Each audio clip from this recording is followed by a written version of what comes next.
All right, all right. All right, all right. Ldbc. This is your boy, Coach Sheldon Harrison. You're live on the Coach Sheldon Harrison Combat Sports Show live. Hey, folks, I tell you what, man. Wow. You know what? There's been a lot of stuff go down. A lot of stuff. And what the coach is here to tell you, let's get it on. Let's get in some boxing talk, okay, shall we? A little bit of boxing talk anyway. Just a little bit. Not too much, but a little bit. Because, boxing kind of has me at an all-time low right now when I talk about it, okay? It just do. But I'm going to pull it together, and we're going to have some boxing talk. And, it just don't have to be the topics on the screen. We're going to talk, it's going to be all boxing talk, okay? It's going to be a lot of different types of boxing. Yeah, about an hour, 45 minutes. Marcus Bell is in the building. What's up? Marcus Bell in the building, hanging out with the coach. 9 of y'all in the building, 11 in the building. Let's go. I get excited if 10 people come in the building. Okay, guys, I get excited for 10 people in the building. I'm serious, man. Y'all don't know. To have a good show, you only need about 10 people. Because those are the 10 people that's going to engage anyway. My man Brainless in the building. Let me know who's in the building. Who's in the building? Let's do shout outs first. All right, let's change over music tracks. Let's change music. Okay? Music makes the soul. Yeah, baby. Who in the building? Let me know. Who's in the building? Who's in the building? Let me know. Hey, the combat chat. Uh-oh. I got the combat chat all the way over here, y'all. Let's put it over here in the right place, shall we? Here we go. Yeah. Let me know your name, guys, and I'll shout you out. Okay? Take a sip of this ginger tea. God, dog, boy. That ginger ain't no joke. The War Machine, Brittany Neiman. And I will say, the beautiful, aggressive fighter. Because Brittany can fight, man. The War Machine, Brittany Neiman. Yes, Brittany, thanks to you. Jasmine Tap Out Queen Pouncy. Oh, this interview is going to be an explosion. Tap Out Queen Pouncy going to be on the show tomorrow. 3 p.m. Eastern Standard Time. Tomorrow. Okay? Coach Sheldon Harrison, Tap Out Queen. Coach Sheldon Harrison, Tap Out Queen. Boy, that interview is going to be an explosion. And I'm telling you now, guys, it is what it is. It's going to be great. Denard Reed in the building. Marcus Bell in the building. Yeah, let me know. Joseph Coordinato is in the building. Let me know. Let me know. Yes. Let me know. Let me know. Yeah. We finna get in. Oh, my man Angel Santos in the building. Angel Santos, let me know if you want to come on and talk some boxing. My man Reggie the Tree, what's up, man? No Filter Sports in the building. I'm going to call you dudes out for another minute, man, and we're going to get into it. Let me know, Angel Santos, what you want to do, man. Yes. Hey, man, the building filling up quick, y'all. I better go ahead and cut off the music, man, and let's get down to business, man. I don't want to, not entertain you guys and talk, man, to what we're talking about. Okay, guys. Okay, Angel Santos will be in the building, okay? We're going to get Angel Santos in the doggone building.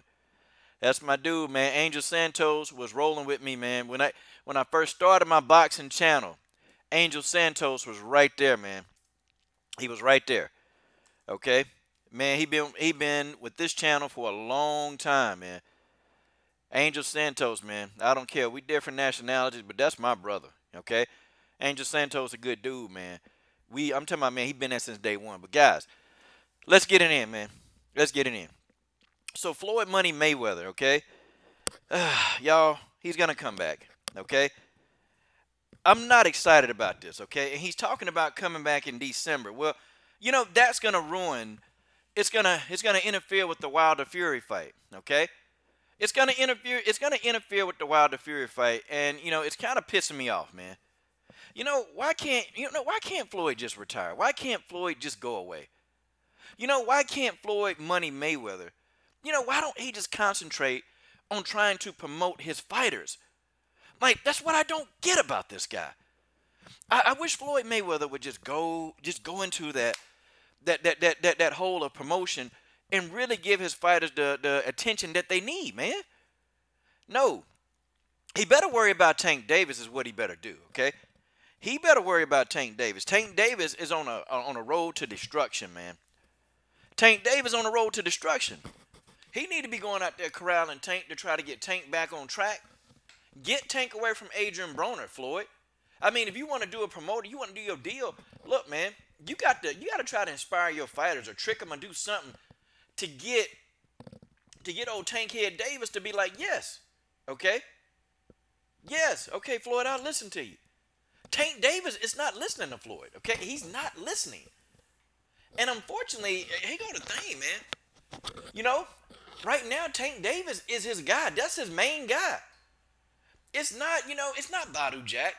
I like Badu Jack, but come on, man. Nobody's going to pay on pay-per-view to see Badu Jack unless he's fighting somebody significant. Okay? I mean, if he fight Peter Quillen, okay, yeah, I'll tune in. I'll buy that. But, I mean, honestly, guys, when he fought James DeGale, yeah, I watched that, okay? I saw that fight. It was a good fight, Badu Jack versus James DeGale. That was a great fight. But that's about it, okay? Tank Davis is Floyd's star. And Tank Davis got the potential to be a cash cow. But what is Floyd doing, man? Floyd want to get back into the game. And, Brian, I tell you this, I agree with you, man. For once, you and I, we agree, man. We agree. And me and Brian, we're going to get us a segment, man. We're just going to argue all day. I'm serious, once a week. Me and Brian J, man, we're gonna have a show, man. I've been meaning to tell you that a long time ago, Brian. We're gonna get a show, man, and you and I, we just gonna go back and forth, man, for an hour, and it's gonna be entertaining. But yo, man, here go the thing, Floyd. Brian, I agree with you, man. 50 Cent said something, and I'm not the biggest 50 Cent fan either. 50 Cent is a hater, okay? Let's just get it right. 50 Cent is a herpes-infested hater. That's what he is, okay? 50 Cent is going to always be that guy, okay? He's going to always be that guy. So 50 Cent said Floyd is living an unattainable lifestyle. Now, I'm going to tell you why I could agree with that, okay? He's living an unattainable lifestyle. That means, or unsustainable lifestyle, my bad. So 50 Cent said Floyd is living an unsustainable lifestyle. I agree with it because, can you think about the amount of money that this guy he's shelling out, man? I'm talking about he's shelling out this money every day. Like, guys, how much money do you think Floyd Mayweather spends a day? Literally. Y'all can be honest. Like, in the comment section, how much physical money, raw money, do you think Floyd Money Mayweather spends every day? What does he spend? I mean, I'll take a guess. I can take a guess, comment section. I would say Floyd probably spends, I don't know. I mean, Floyd probably could spend any upwards of, $50K a day? Maybe $30,000 every day. Maybe more. In a month, maybe Floyd's spending $250,000 a month. Could be $500,000. Okay, I mean, the amount of money that this guy's spending is crazy. And there's no way, man. There's no way on God's green earth that he can spend the money he spends and keep that up without fighting. And then, Floyd will say, well, I got a lot of different business ventures. I got these going on. I'm going into I'm finna be a billionaire after I go into these apartment high rises. He's saying that. But I'm sitting here thinking to myself, okay, so then how long is that going to wear out? I mean, how long is that going to stay? Like, how much money is he really going to get into that? Like, what's the deal? Okay, what's the deal? And my thing is this, man. Floyd Mayweather spends a lot of money, man. And I just don't see it. All the women, think, man, he got to pay to keep them women happy. Them women don't love Floyd. They don't, man, they not there just to, see him, because they like Floyd so much. Floyd Mayweather is a simp, okay? Let's get it out there. Floyd Money Mayweather is a simp. He's a straight up simp, okay? That's what he is. That's what he gonna be. He's a simp, okay? I mean, whether you like it or not, man, that's what he's become. I mean, well, not even a simp. He's a trick. He's a trick and a simp. I mean, he's paying for these women, man. He's paying for these women. Yeah, he the Hugh Hefner. I mean, I don't care what he do with his money because, Hugh Hefner, he was a trick.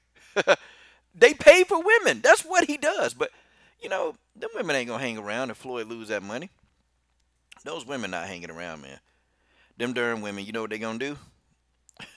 They going to stay, and then when the well gets dry, man, them women, they're out of there. They gone. There's nothing else that, Floyd is going to be able to do. I tell you this, though. I tell you this right now, man. I don't even want to deal. I don't want to see Floyd on another TV. I tell you what, I will not. I won't pay for it. I won't pay for it. I give you that. I won't pay for it, man. I'll tell you this right now. I'll stream it, okay? I will stream it. I will stream it completely. I'll stream it right up, and I won't think twice about it. I will stream it, okay? Won't bother me one bit. I'll stream it, okay? That's just how it is. I'll stream it, and I tell you I'll stream it. I will not give Floyd Mayweather another dime, okay? I won't give him another dime. I will not give Money Mayweather another dime.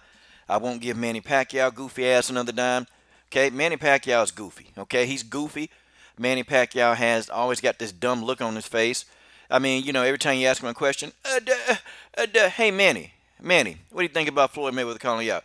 I just want a prostitute. I want a prostitute and a chocolate cake, and I want the chocolate cake to be chocolate, and I want the prostitute to come out of the cake.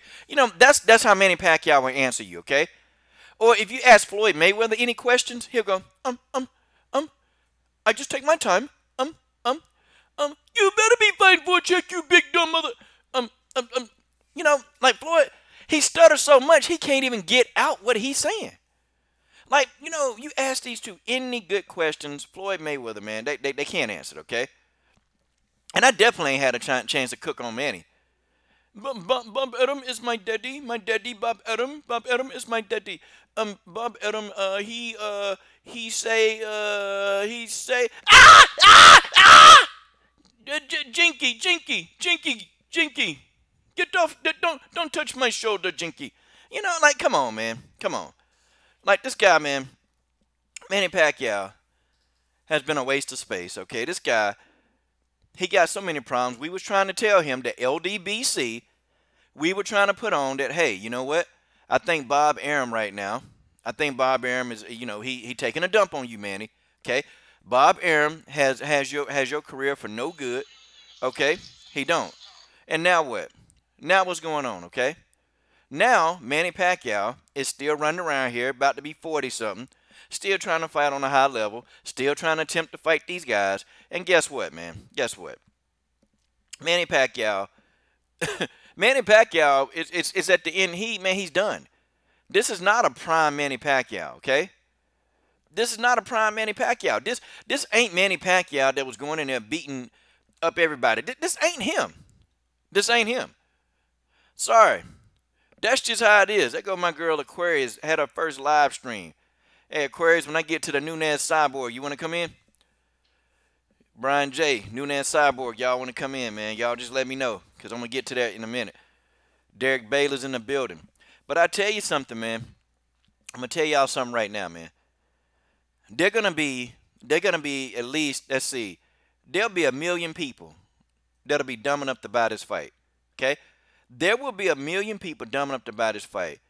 You're going to have the Pinoy fans. Them guys, they crazy. Them Pacquiao Pinoy fans, them guys crazy, man. Them guys crazy. And then you got the diehard Floyd Mayweather fans, the ones that be simping out the Floyd. Them guys, oh, man, they love Floyd to death. Floyd Mayweather can do no wrong, okay? Floyd Money Mayweather can do no wrong. Like, everything Floyd do, they co-sign the crap. Everything Floyd say, Mr. Floyd Mayweather, all lives matter. They co-sign it. Okay, because they believe Floyd has a hidden agenda to help the people. Okay, like Floyd ain't helping nobody. Floyd Mayweather is helping himself. That's what Floyd do. That's what he do. Floyd is a greedy. He's a selfish individual. This guy only helps himself. Okay, I'm not a Floyd fan. I never really was a Floyd fan. I actually like the way he fight. I like Floyd's dedication, the hard work. Really showing these young guys what you got to do to get to where you got to get to. See, that's what I can admire about Floyd Mayweather. But that's about it, okay? That's about it. That's all I can do. And Manny Pacquiao, I mean, dude's an idiot, man. Manny Pacquiao got to be the dumbest person on God's green earth, man. I mean, people, even common people, casual fans saw what Bob Arum was doing. We saw this 4 years ago, man. We were making videos saying Manny Pacquiao need to get away from Bob Arum. But guess what? We got called all kind of N-words, monkeys, black tar. Oh, I got called everything. I got called everything in the book, man. And this is why we left and stopped dealing with a lot of people in the YTBC. This is why, okay? I stopped. This is why I set my comment section up to where, only I can review, okay? Only I can review the comments. And this is why I separated myself from the YTBC. This is why I did it. And I decided to because, boxing was getting very toxic, man. It was getting too toxic.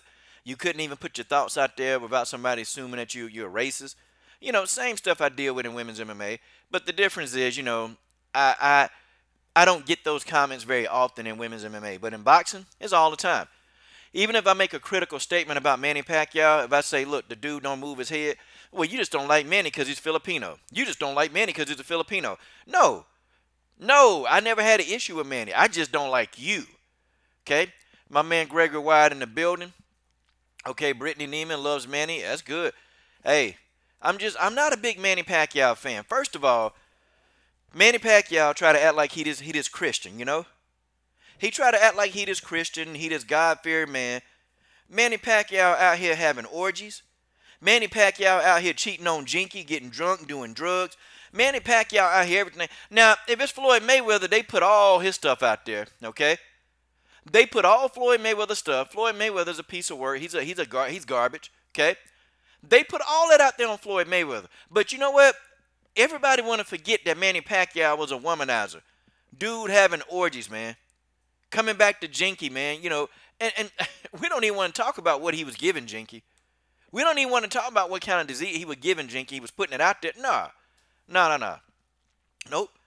We don't want to talk about Manny Pacquiao's satanic-ass mom who out there putting hexes on people.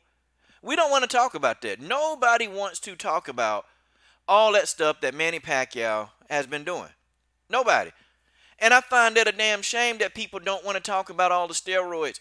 Okay, people don't want to talk about that. They don't want to talk about this man demonic mama. Okay? I'm going to put a picture of Manny's mama on the screen, okay? And I want to get to y'all what I'm talking about here, okay? I want to show y'all, okay? I'm going to show y'all what his mom be doing at fights. This stuff is crazy, okay? His mama's a witch. She be putting hexes on people and, like what that voodoo? Like what is she doing? Nah, man, you can't tell me. Every time he fight Tim Bradley always get a leg injury. Nah, man. And then his mama just happened to be out there putting hexes on people. Ain't no way. There's no way, man. I will be in, man. No. Let me put this picture up on the screen for y'all, man.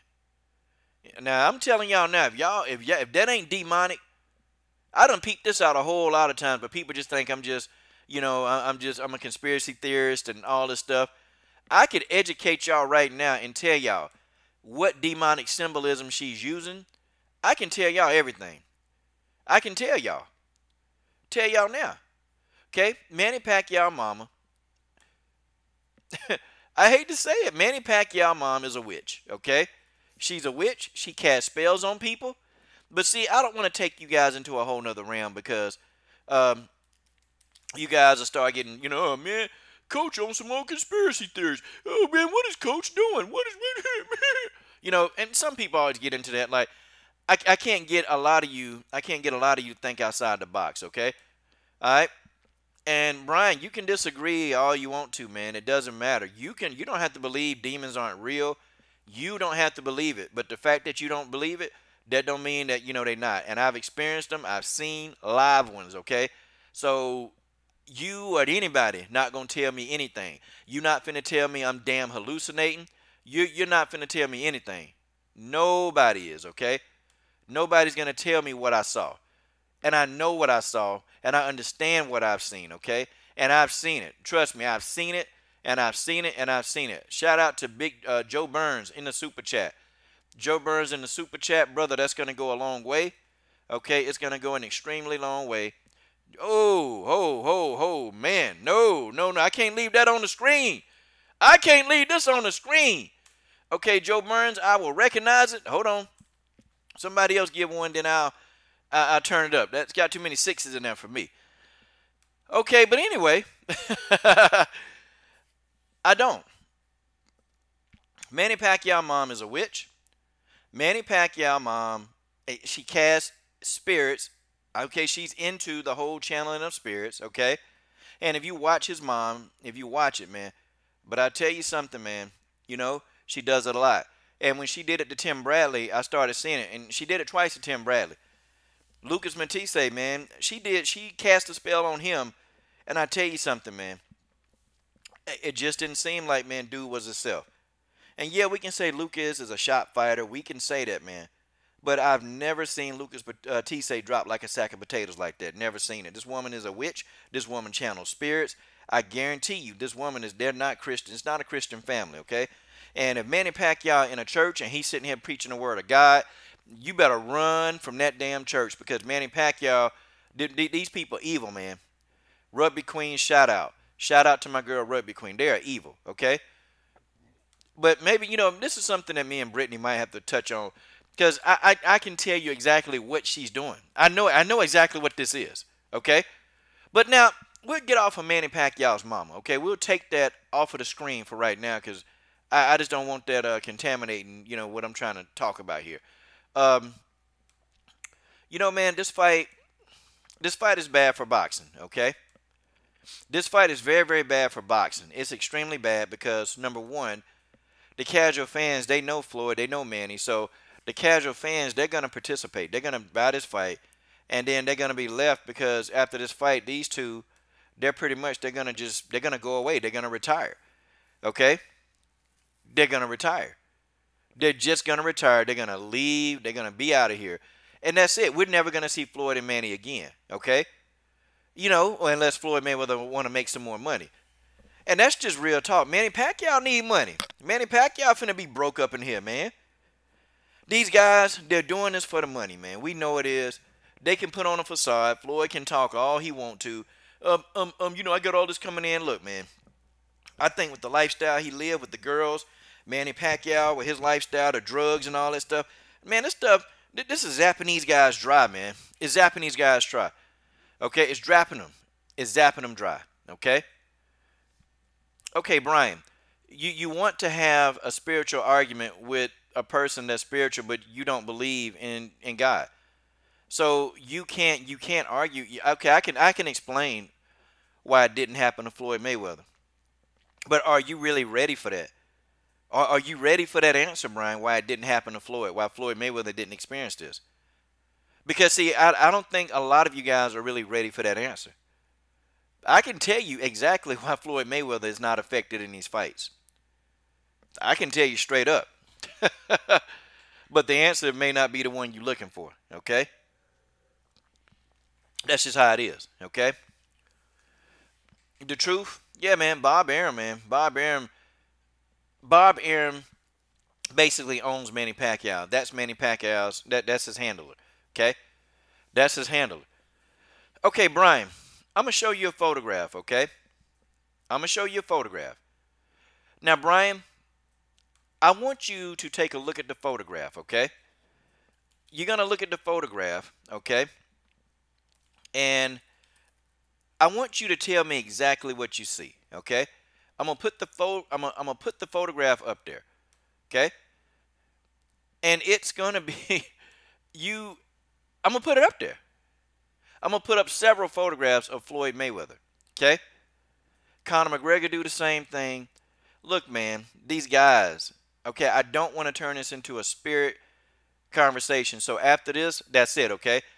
I'm not going to bring it up. I'm not going to address any more questions, but I am going to show you a photograph.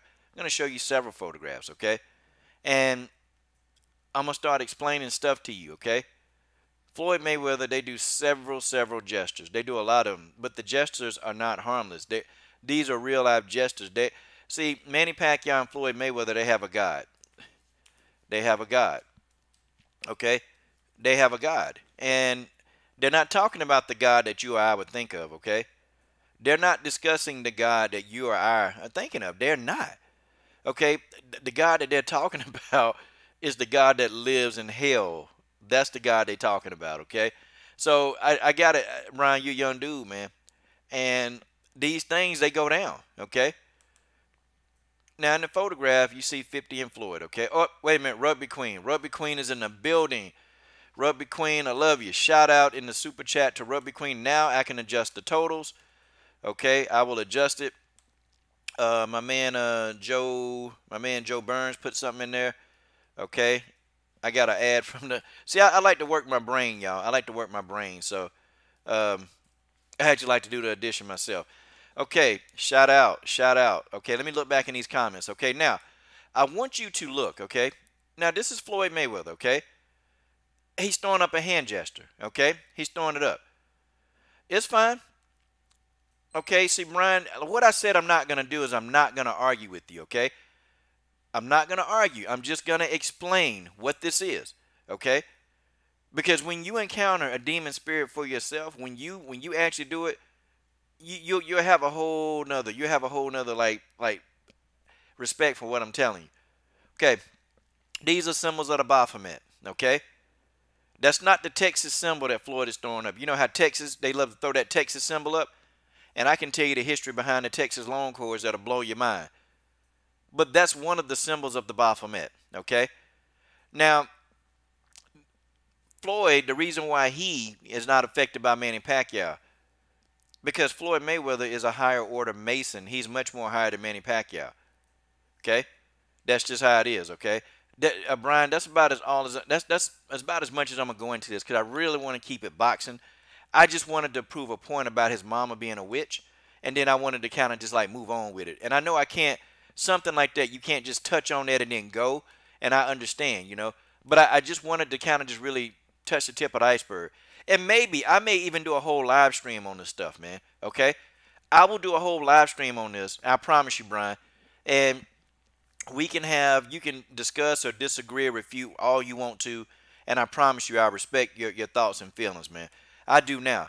Oh, okay, crap. The truth in the building. Super chat, super chat, super chat. Salute. Okay. Salute in the super chat, y'all.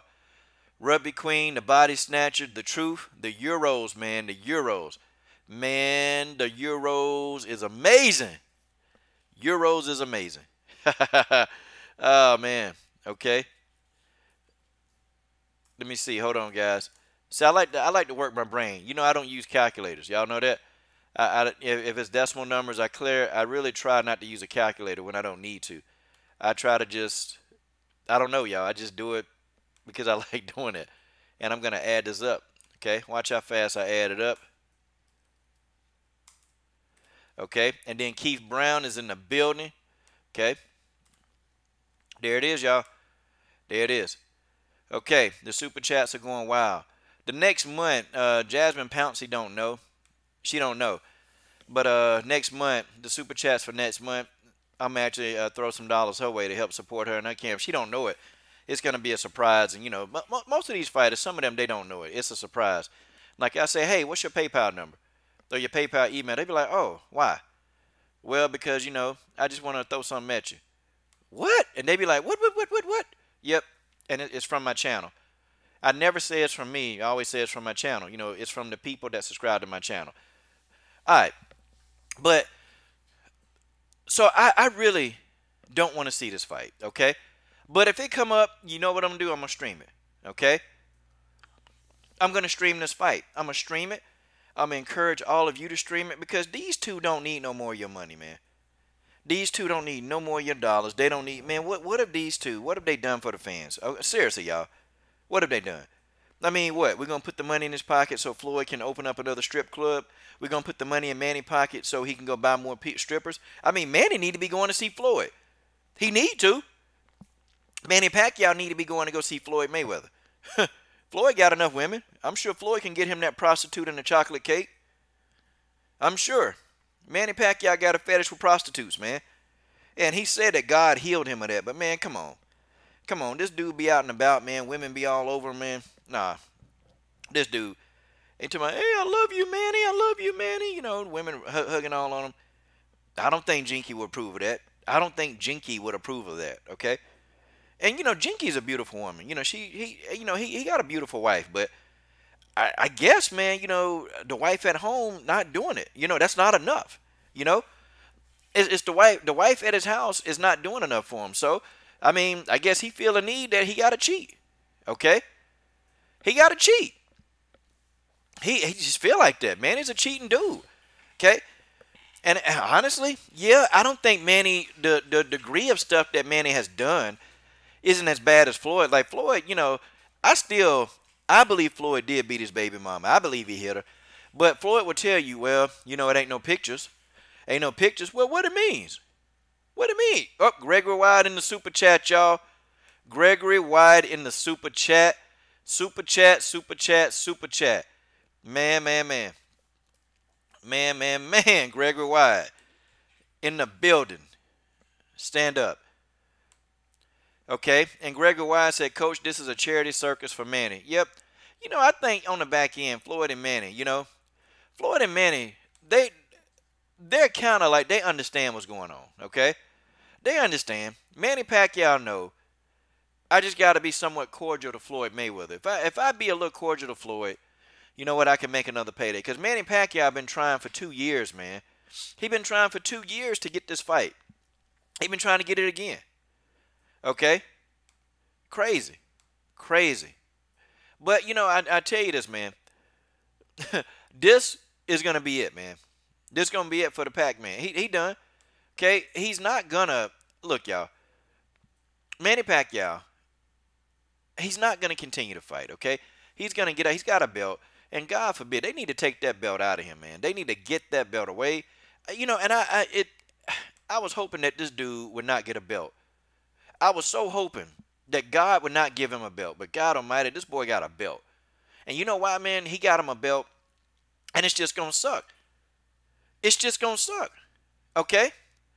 And the reason why it's going to suck, man, is because he going to hold up a division. And I said, dang, man. Why give Manny Pacquiao a belt? Why they let him get a belt? The fight against Matisse should have never been for a belt. Okay? Crazy. We got a nice little convo going in the comment thread, okay? Brittany and Brian, it's really a good discussion, man. Extremely a very good discussion, okay? I'll do a live stream and I'll dedicate it to that, okay? We'll dedicate an entire live stream to that. And, I can almost give you evidence, man. Some of the stuff that I've experienced, man, there's no scientific way that it can be answered scientifically, okay? And I'm going to give you a lot of examples. Matter of fact, Brittany, you know what? I think we need to do this tomorrow. Oh, the truth. All right, let me do my calculations. Euros to dollars. Yeah, y'all, I'm good at that. I know how to calculate euros to dollars, okay? Watch this. Let me show you. I'll teach y'all some math, okay? Okay, pounds to dollars. Okay, crap. Man. Okay, it's $1.31. Watch this, man. Let me show y'all dudes how to do some calculation, Showed y'all dudes now. Watch the coach. I'm doing this all in my head. Because it's all in my head. $7.21. The truth is in the building. Man, the truth, okay? All right, we'll put that up there. Okay? Easy work.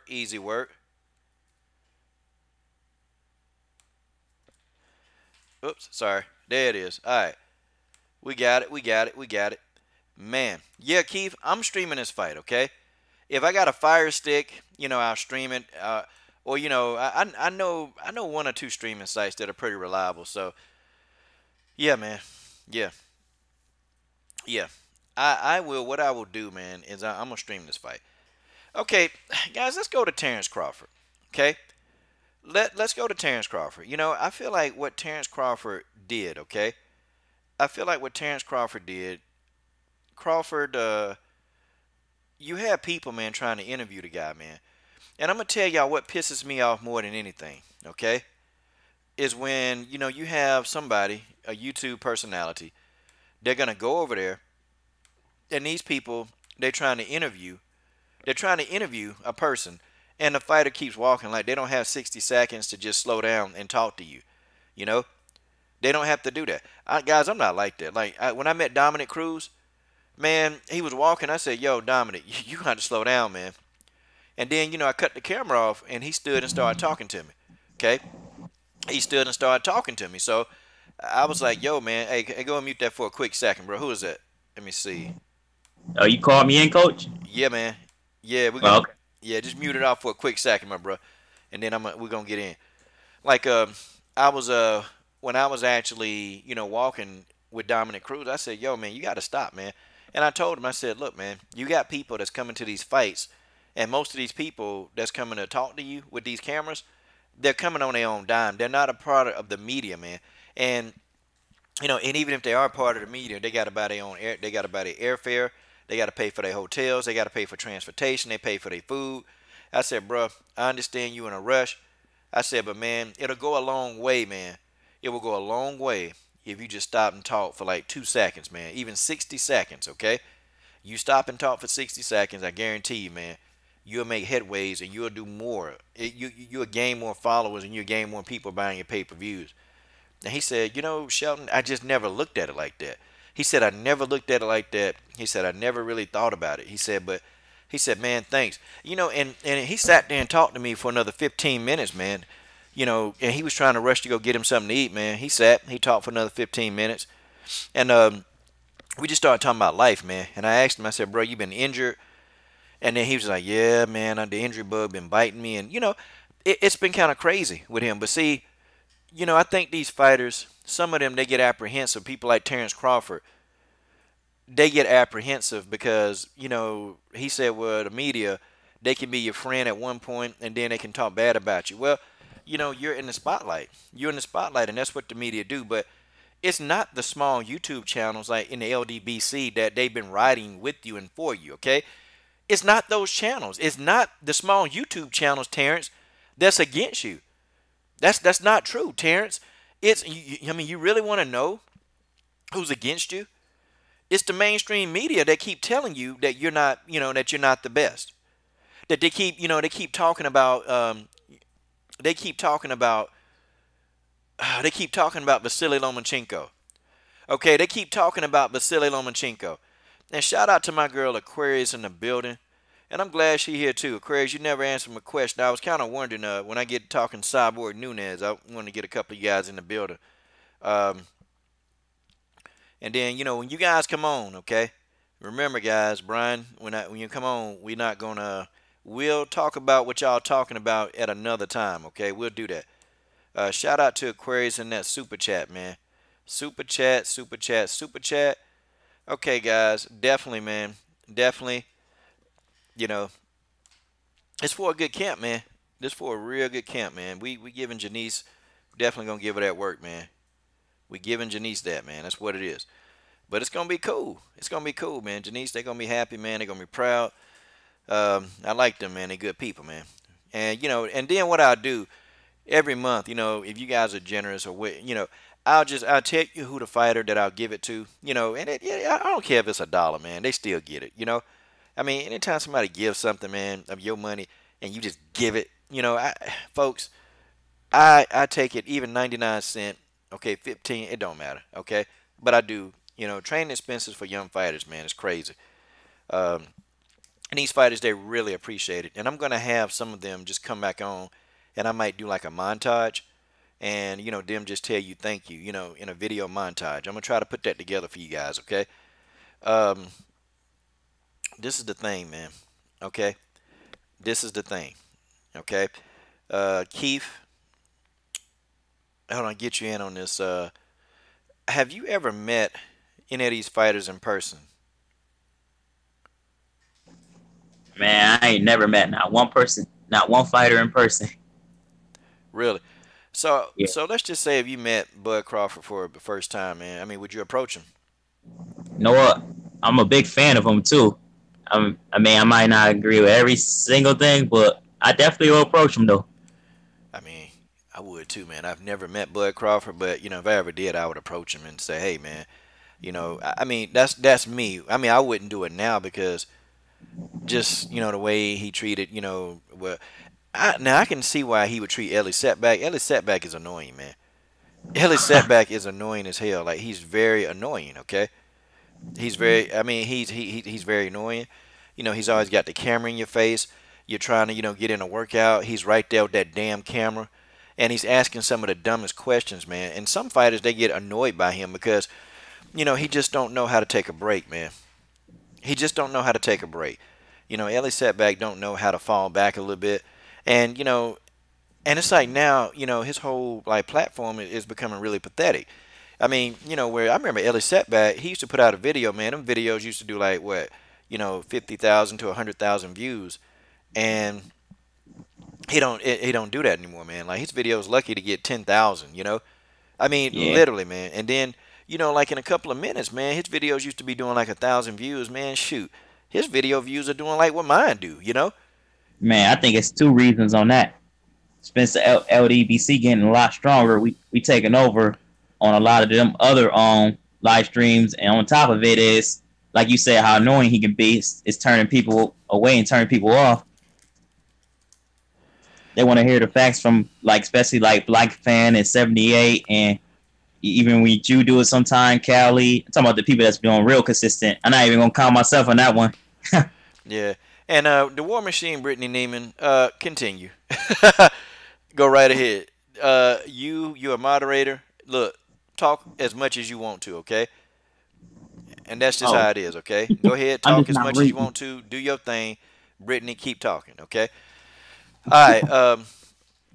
And here go the thing, man. Ellie, and Derek Bailey just said that he gave Ellie an interview anyway. So you're gonna give Ellie the interview, but you're not gonna, roll up on, let Town even talk to you for 60 seconds. If y'all know Town business, I mean, his interviews don't last that long. The longest interview that I've ever seen him like do is about 3 minutes. Okay, like Town is not a guy who's full of a lot of words, man. He don't when he talking to people, he's very short. When I talk to Town business on the phone, man, I'm lucky if I can get a 10-minute conversation out the guy. And I'm serious. Like Town is one of those people. Okay, say what you got to say to me, and then I gotta go. Okay, I don't have time for idle talk. He don't have time to sit. He's like 1, 2, 3, 4, 5, 6, 7, 8, 9, 10. That's Town business. Okay, that's what he is. Um, and I can't, and Ellie, and I got it, man. His channel has gone down. I used to follow him pretty heavily, man, back in the day. I used to, man. He used to do some good interviews when he went to the Mayweather gym. Them interviews was always funny. But now, man, it's just he's all over the place, man. And it's like, he'll have one interview and then there are like 10 different videos for one interview, and all of the 10 different interviews are lasting like 2 minutes at a time. And it's almost like he's price gouging, okay? It's like he price gouge. Like, what the hell? What is he doing? I don't want to sit here and look at all these damn. I just don't want to sit and try to sift through. Oh, okay. So what did Marcos Maidana say here? Oh, wait a minute. Let me shift down. Oh, I got to go down 15 videos to figure out what Marcos Maidana said about a rematch with Floyd Mayweather. Oh, okay. So I'm like, nah, man. Nope. I done got up out of that. If it's something like maybe he had a press conference, I might click on that and watch.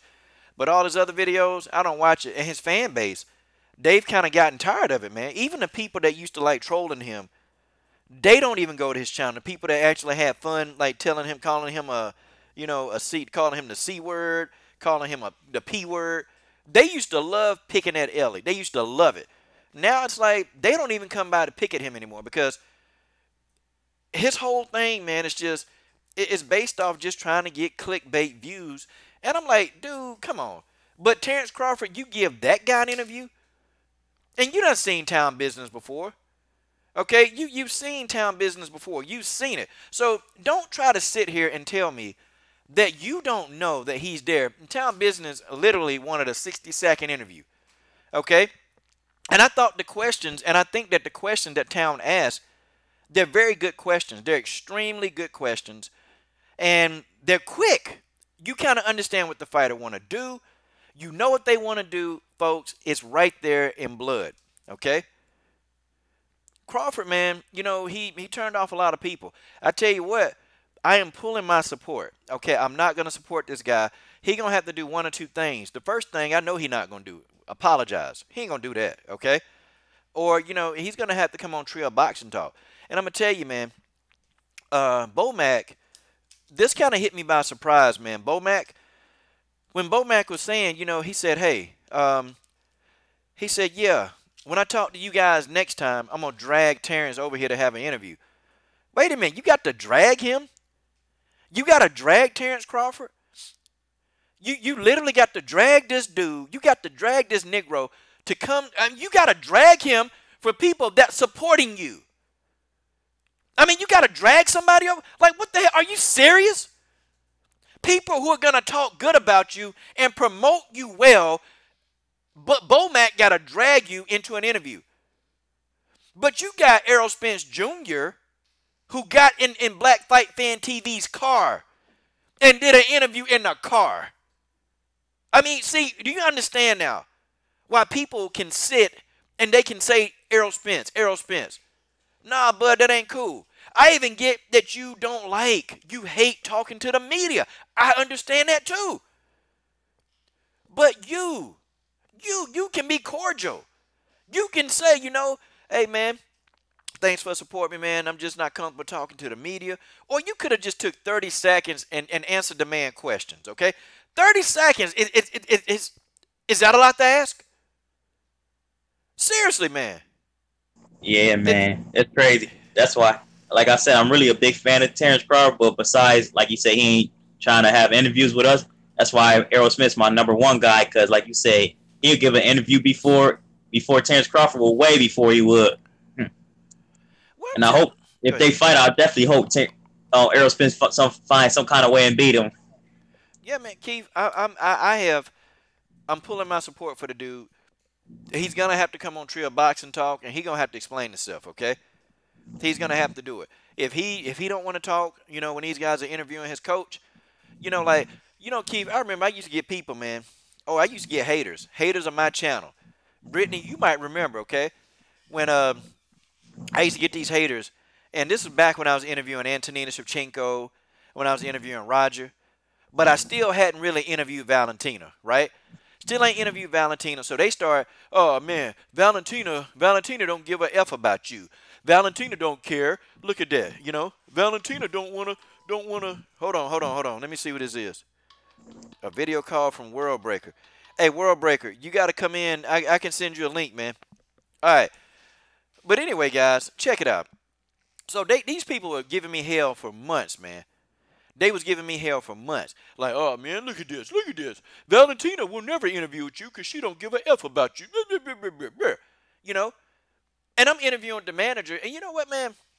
Roger didn't have to tell me, hey, I'm going to drag Valentina on your show. He didn't have to say that. Roger said, hey, let's wait for the timing to be right. Let's let Valentina's name build up on your channel a little bit more. And then, let's get an interview with Valentina. See? That's what he said. See, I don't get it. This man ain't telling me I got to drag his fighter to my channel. Especially if I'm sitting there promoting his fighter. If I'm sitting there giving his fighter props. And then when I interviewed Valentina, Keith, they start saying, oh, you always talking about Cyborg. Cyborg don't give a F about you. Cyborg ain't coming to your channel. Look at all the abuse you take from Cyborg haters. Cyborg don't care. Okay. So, I get a hold of Ray Ldbc. Ray Ldbc was like, yo, coach, we've been following you for a minute. Listen, man, you tell me, what day works for you. Okay, and I'll get Chris to fix. Ray said, I'll get Chris on your time. I will put Chris on your time. I said, well, I can't do it in the morning because I got to work. He said, look, we're going to wait till Chris get it in the house or wherever she is. Chris Cyborg, he said, I promise you, Chris will interview with you this weekend. That's what Ray Ldbc said. Okay? And, it happened. So the fact that Bomac, Keith, was saying that, oh, well, shoot, man. Well, I'm going to drag Terence to interview on this next time. Man, look, that already told me, okay? Yeah, that's a red flag. That already told me what I needed to know. Okay, this guy don't want to interview. And then I also thought, and I was believing that Terence was actually in the gym. He was in the gym with Bomac, and I promise you, he was there that day. Okay, I don't even want to hear it. Wait a minute, your coach in the gym, y'all together, and I'm looking at the time that it was, the time of day it was. It was in the morning. Okay, it was in the morning. So he was there. He was in that gym. And, Bomac probably was trying to get him to come on and say something, man, because Bomac kind of broke out for a minute, man. And I said, I guarantee you he talking to Terence. And, wait a minute. You can't, you don't want to come on the show with people that they support you over and over and over. Okay? They support you. They ride with you. They make videos about you. They do live streams about you. They put you out there. They talk about your family. They talk about your kids, how you showing. Like 78 and Black Fight Fan, they have been the Bud Crawford, like, pretty much supporters from day one. And then the Oh rest yeah. of us, we just kind of fell in line with that. I mean, I was already a Bud fan, but I didn't make all these videos. I didn't make all these videos about Bud Crawford. I like Bud, but I didn't do it. And now, okay, here it is. Here it is. The moment of truth. Okay, Bud Crawford is showing his colors. Yeah, man. I mean, I don't with it. Keith, I don't know. Like, we had Bo Yeah, Mac. Oh, go ahead, Keith. Go ahead, Keith. Sorry, go for it, bro. bad. All I was just saying is, yeah, I just like how you was basically talking about how Valentina, like Roger, even like he made a good point. Like, yeah, I just want to see how you doing. You was putting in that work, always supporting her, and even though you might not support Bud a lot, but it's other people. Even if he went to like 78 and Black Fight Fan TV, man, even if he started off with them, even if it was only like 3-4 minutes, I bet they still would appreciate that versus just nothing at all. Because man, pretty much without fans, man, your name still ain't gonna be the same without fans that supporting you. And he was getting a lot of support, like you said. He was getting a lot of support. But I'm going to tell you, see, Black Fight Fan initiated all this. Black Fight Fan got in his car. This dude drove all the way to Nebraska, okay? He went all the way to Nebraska. He went to Bud Gym, okay? And he went in that gym, and he started talking to Bo Mac, or he went in there to find Bo Mac. And the first time he went, Bo Mac wasn't there, okay? Then Black Fight Fan got in his car. He went down there again. Finally got a hold of Bo Mac. They exchanged phone numbers. And, you know, Black Fight Fan and Bo Mac, they've been cool ever since. You know, Black Fight Fan can call him up on the phone and just have conversation with him, man. And, Yeah. you know, Bo Mac, I respect Bo Mac. Good dude, man. And Bo Mac is always trying to be very transparent with the fans, man. And Bo Mac will take time out of his schedule to talk to the fans. But, you know, it's not a good look because, you know, Bo Mac, there's only so much. There's only, you know, so many times a person want to talk to a person's trainer, you know? Like, eventually people are going to want to talk to the fighter themselves, okay? That's just how it is. They're going to want to have dialogue with the fighter. And Bo Mac is doing his part as a trainer, you know? He's promoting his fighter. He's doing what he has to do, okay? But at the end of the day, you know, we want to hear from Terence Crawford. And you know what? He need to come on Trill Talk or the Smoke City Mobcast. He need to do something, man, because, you know, right now, you know, brothers ain't feeling this, man. The brothers ain't feeling this, and brothers like, yo, okay, it is what it is. Okay, so if you think that you're gonna get far, you know, you'll have your Nebraska, okay, you'll have your Nebraska support, but you're not gonna have the rest of the brothers. And I'm telling you, pissing off the Ldbc is probably not what you want to do. Okay, Worst thing you can do. We can make videos all day, all night long, man. And you know, a lot of people follow us Ldbc, so they can be like, oh, he always bashing on. I wonder what's going on. yeah, Especially man. if a lot of people making them videos about the same topic. Yeah, and the Bud Crawford videos are coming out. You saw a few sprinkle here and there, but man, the Terence Bud Crawford interviews, they're starting to come out now. And folks, I'm gonna tell you now, okay? If Bud Crawford don't be careful, it's gonna be everybody in the Ldbc.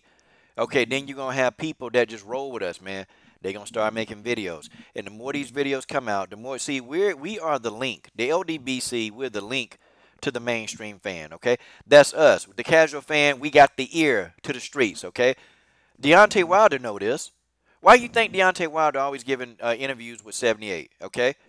Why? Yeah. Why do you think? Why do you think they always, okay? They always do. They always get interviews, okay? With Deontay Wilder. Deontay Wilder understand the streets, man. Bud Oh Crawford yeah. know the streets, but, you know, Bud Crawford just being, he a trip, man. You know? I mean, other fighters, Errol Spence Jr., they understand, man. I mean, you're a black fighter. You got to have the black fight fans behind you. You got to have them, okay? You may Oh have yeah. some other nationalities behind you, but the majority of your fans are going to be black people because we identify, just like the Mexican guy. Well, you know the majority of his fans, they're going to be Mexican because he's a Mexican. The white Yeah. guy, the majority of his fans, they're going to be white because he's a white guy. Folks, this is not rocket science, okay? It's common sense. You don't want to piss off the black fans, okay? Because We know what happens when this happens. We know exactly what happens, okay? We know. And it'll start negatively affecting their pockets, okay? That's what this is. Bud need to, I don't, pissing off the LD, and the LDBC is growing exponentially every day. Like, it's amazing, man. There are LDBC people who say, Coach, I rock with the LDBC. I get messages every day. So you can imagine the message that 78 will probably get. You can imagine those messages. And then I find a new LDBC channel every day. Guys talking about boxing. That these people, they're going to have a direct influence with people they know because they're going to sub. They're going to bring in casual fans. The LDBC is growing out of control. You can't stop it. There's nothing that anybody can do. The LDBC is here. It's here to stay. Okay? It's here growing to like stay. bed bugs. It's growing like bed bugs, Yeah. but Ronald in a good way, of course. Ronald Yeah, Finkley in the super chat. Let's update that. Definitely we helping fighters with training camps. I do more so I help more of the women, because they honestly they pay suck, especially on amateur, really in the amateur level. Some of the women they don't get a dime, and they be fighting in these promotions that's making a lot of money. They amateur promotions, and some of the fighters don't even get a single dime, man. It's crazy. Some fighters do, but man, they might get $500 here.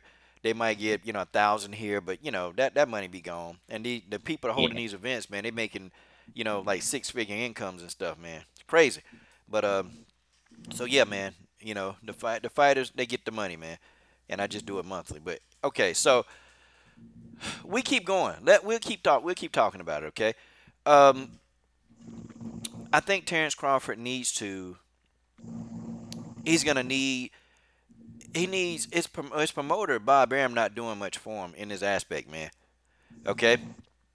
His promoter, they're not doing anything. Like somebody, he need a PR guy to sit and tell him, Bud, you know, it's not cool to piss off, potential fans that look like you, okay? It's not cool to walk away from guys that look like you. But, it's not cool. It's not cool for him to walk away from any fan, but more so the people that they're going to promote you. They're going to do it for free. The black fight fans, that's free promotion. I mean, man, look, man.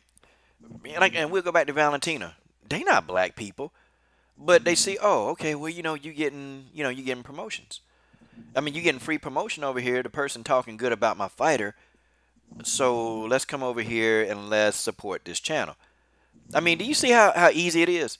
How some yeah, managers they get it, and some people don't get it. People like Errol Spence, they get it. People like Roger, they get it.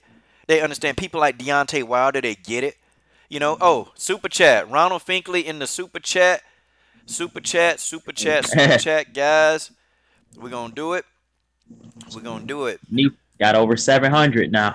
Yeah, Janice going to get it, man. Janice going to oh, get it. We're going to get it in, man. We'll do it. oh yeah. Another thing is, Yeah. Errol Spence and Terence Crawford, they both overall got quiet personalities. But even Errol Spence, he get it more. I'm even pretty quiet for the most part, but I reach out to fans, especially the ones that have been supporting me. I'll be reaching out saying, okay, you can interview me anytime I'm available.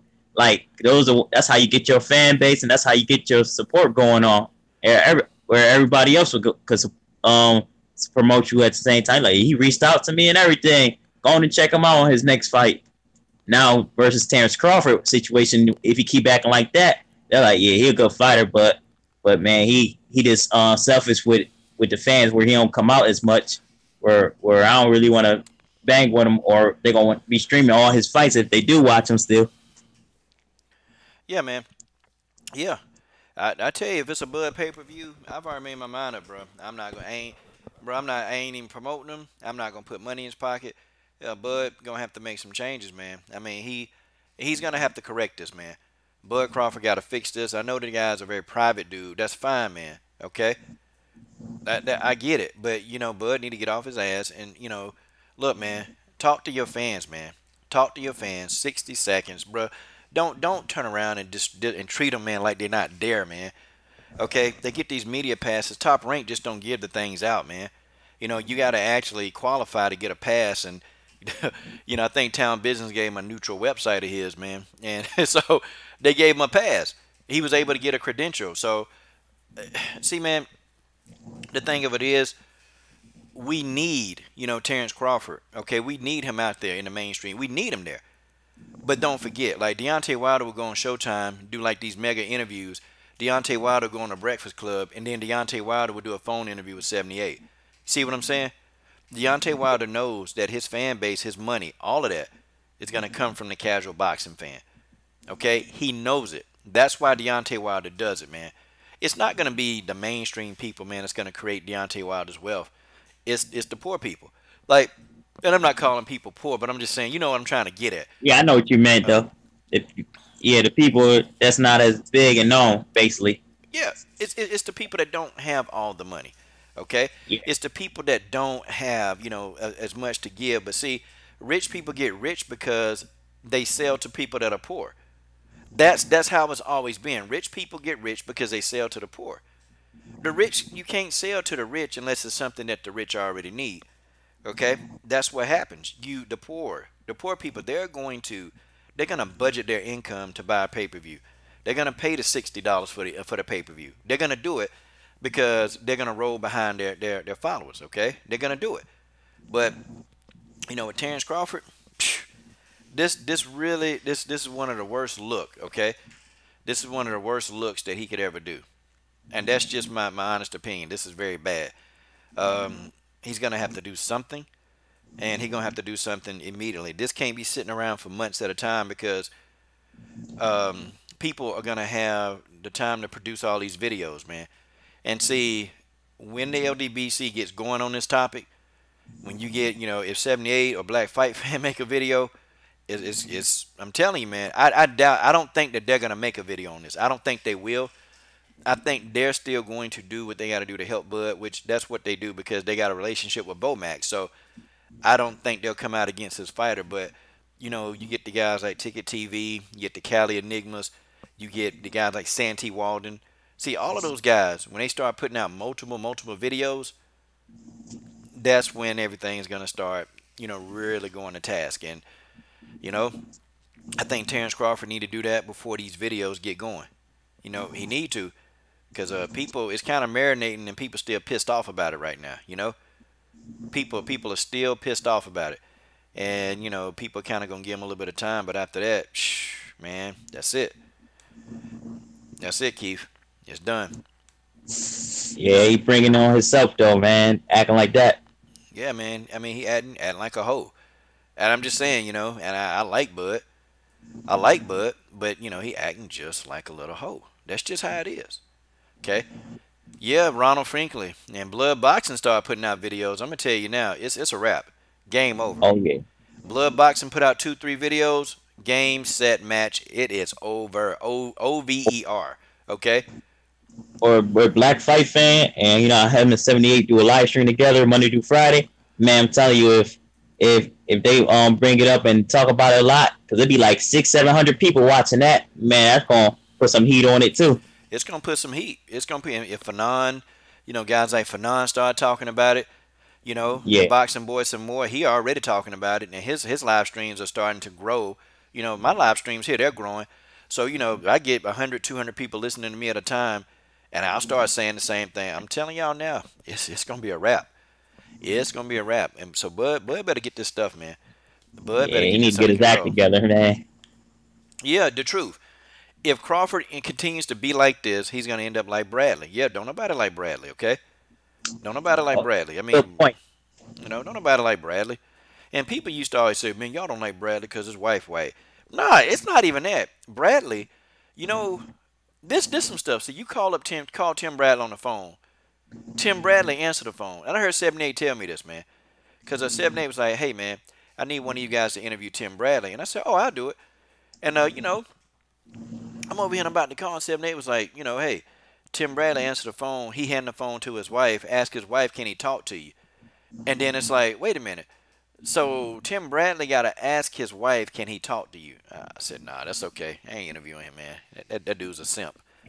He's a simp. Yeah. He coochie whip, man. I don't know. Got to ask, and his wife is manager, but you got to ask your wife to interview, and you the man of the house? With a whole other man, though, acting like it's like another female or something. Okay, Tim Bradley. Okay, sure. Go right ahead. Do what you do. Tay Tay That Brown. dude got the biggest head I know, man. So big it ain't gonna fit through the basketball rim. Yeah, dang. Yeah, Tim Bradley got a Missile Point mountaintop on his head or something. I don't know, man. Something. But yeah, okay. And some of y'all want to talk about Maypac, okay? I'll go back, okay? T Street controversy. Ugh. I talk about them fools Nah, a we little ain't bit dealing. with you. We Both of ain't, them is fools to me. we ain't dealing with no T Street. Um, okay, Maypac. We talked about this. I'll touch on this for another 10 minutes, and then I'm gonna go over to Nunez Cyborg. Man, how do I start this again? Mayweather, Pacquiao, they're here to try to price gouge fans, or in the words of 78, to pimp you. And they're going to pimp the fight fans. Okay?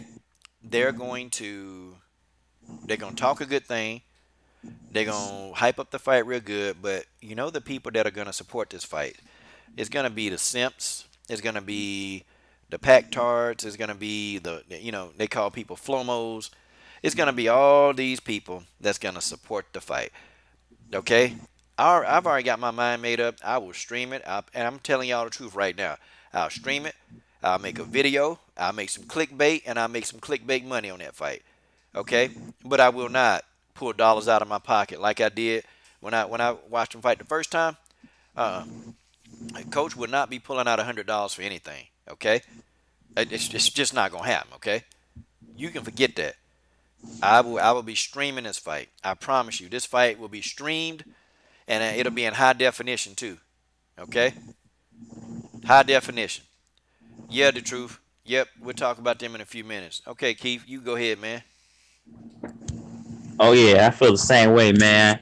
I just stream this fight too for the simple fact of reason is, man, like you said, all Floyd gonna do is probably get another strip club, probably somewhere else where he don't live, and try to have people run it. That's just more money in his pocket. I mean, it ain't even just because of that. It's just because, man, that fight was whack the first time, man. Floyd just outboxed him, man. And then Manny's making excuses, his shoulder and everything. Honestly, I don't want to see it again, but for streaming it for free, I would watch it again. Man, Floyd, man, about to be 42, man, February, man. He needs to sit his old behind down, man. Because, man, keep on coming out of retirement, and he called the right one out, man. Somebody ain't going flatline in one day. Yeah, it's gonna be a wrap for him, man. If he comes out of retirement For the to wrong opponent, yeah. yeah, man. If he come out of retirement for the wrong opponent, man, somebody is gonna beat him. Okay, but see, Floyd, he's very careful. Okay, he's very careful. He knows who he should call out and who he should not call out. Okay, he's extremely careful. Okay. And Floyd is not gonna, he's not gonna call out a Crawford. He's not gonna call out a Thurman. Them boys too young. They're young and athletic, man. And them Yeah. guys, they're not going to, they're not going to, they're not gonna give him an easy fight, man. It's gonna be crazy if he try to call them guys out, man. Yeah, That's just not how gonna it call is. no Earl Spence or none of that. Nah, man, nah. You can go ahead and forget that.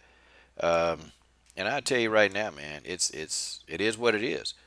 You know, he know how much money to make, but I think Floyd is one thing. I agree with 50 Cent. Okay, I agree with 50 Cent on one thing, and that is Floyd is living an unsustainable lifestyle.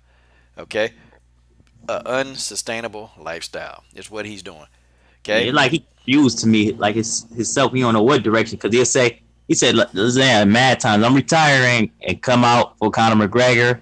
He did that with Marquez back years ago, man. And now he talking about with Manny Pacquiao. Like this man confused. He don't know if he want to retire or not. But he don't realize he getting older, and I know he ain't training consistently like he used to. So, man, his body ain't gonna be 100% the same. yeah. Yep, his body ain't gonna be the same. Floyd is, and I've actually seen him in person, man. This dude, this a midget, man.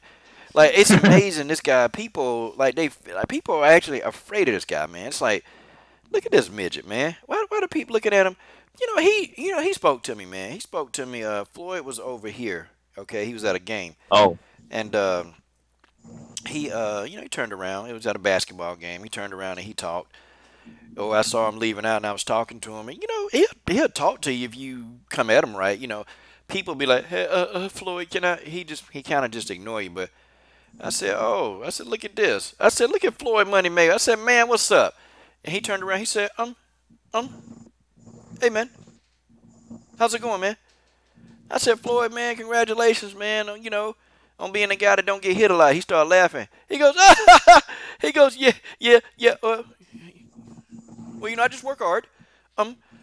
Just take my time and money made all day. It's something like that, man. I don't remember our whole conversation. It wasn't that long though, but he was stuttering and stammering and all this other hot garbage, man. He always stuttering. Yeah, man. Floyd Mayweather. Floyd Money Mayweather. Okay. Yeah, yeah. I was kind of like, man. I used to be kind of a fan of him, man, until I started hearing his act outside the ring.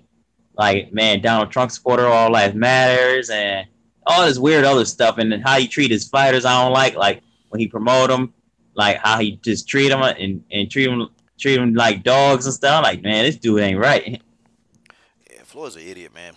Well, you know what, Floyd don't have personality. Okay, that's the thing. Okay, Floyd Mayweather don't have a personality. See, Floyd, he have to pay. He got to buy people, man, instead of just be himself and try to, have a pay. I mean, try to actually be himself and try to get people to understand and like who he is. Nah, Floyd got to buy people and buy their, and he's selling them a personality. But Floyd don't know how to do it, man. He don't know how to verbally do it. Floyd can pay.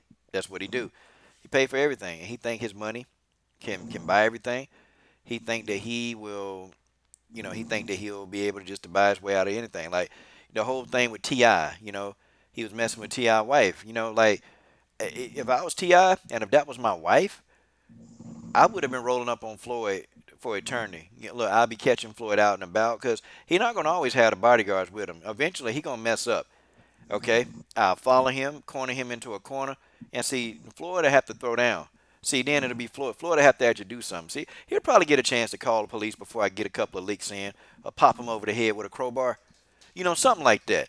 He would get a couple of licks in or he have a chance to call the police, man. But I'm telling you now, see, it wouldn't be, Floyd leaving out of there, man. Floyd Mayweather would get dealt with. Well, what he was doing to K9 Bundra's wife, sitting there grinding all in her face. Hey, man, I would have immediately got out of that ring if I was K9. And Floyd Mayweather would have, I would have hit Floyd over the head with a chair. Forget trying to punch his face out. Nah, see, that's too good. That's too nice. I would have hit Floyd over the head with a chair, and I would have stomped him out. I would have stomped him out. I would have stomped him out until Floyd Mayweather not moved. That's what would have happened. See, he a boxer, man. You couldn't deal with Floyd. Look, this is a street fight, okay? Oh yeah. Floyd will get drugged on the street, okay? You can't throw one punch, duck your head, and hold me. Nah. Soon as he try to grab me, man, Floyd will get a takedown. Floyd Mayweather will get a takedown. Floyd Mayweather be on his back, and Floyd Mayweather, I don't care who he is, he ain't throwing no punches off his back, okay? He gonna get stomped out.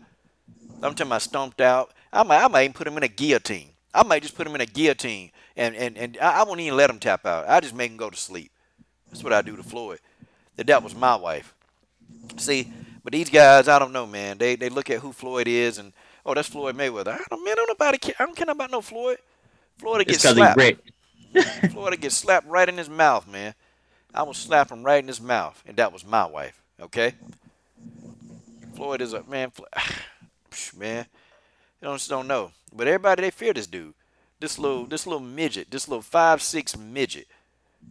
Or 5'8", 5'7". I mean, dude's a midget, man. You weighing 145, 150 at the most. Yeah. Walking around. You look down on him, man. I'm telling you. You'll look down if you ever see him in person, you can see the top of that bald head. You can. I'm like, man, Floyd better be careful. I go over there, man. I pick Floyd up by his throat. If that was my wife, I would pick him up by the throat. I'll choke slam him right through the ground. Okay. I'm telling you, is what I would do.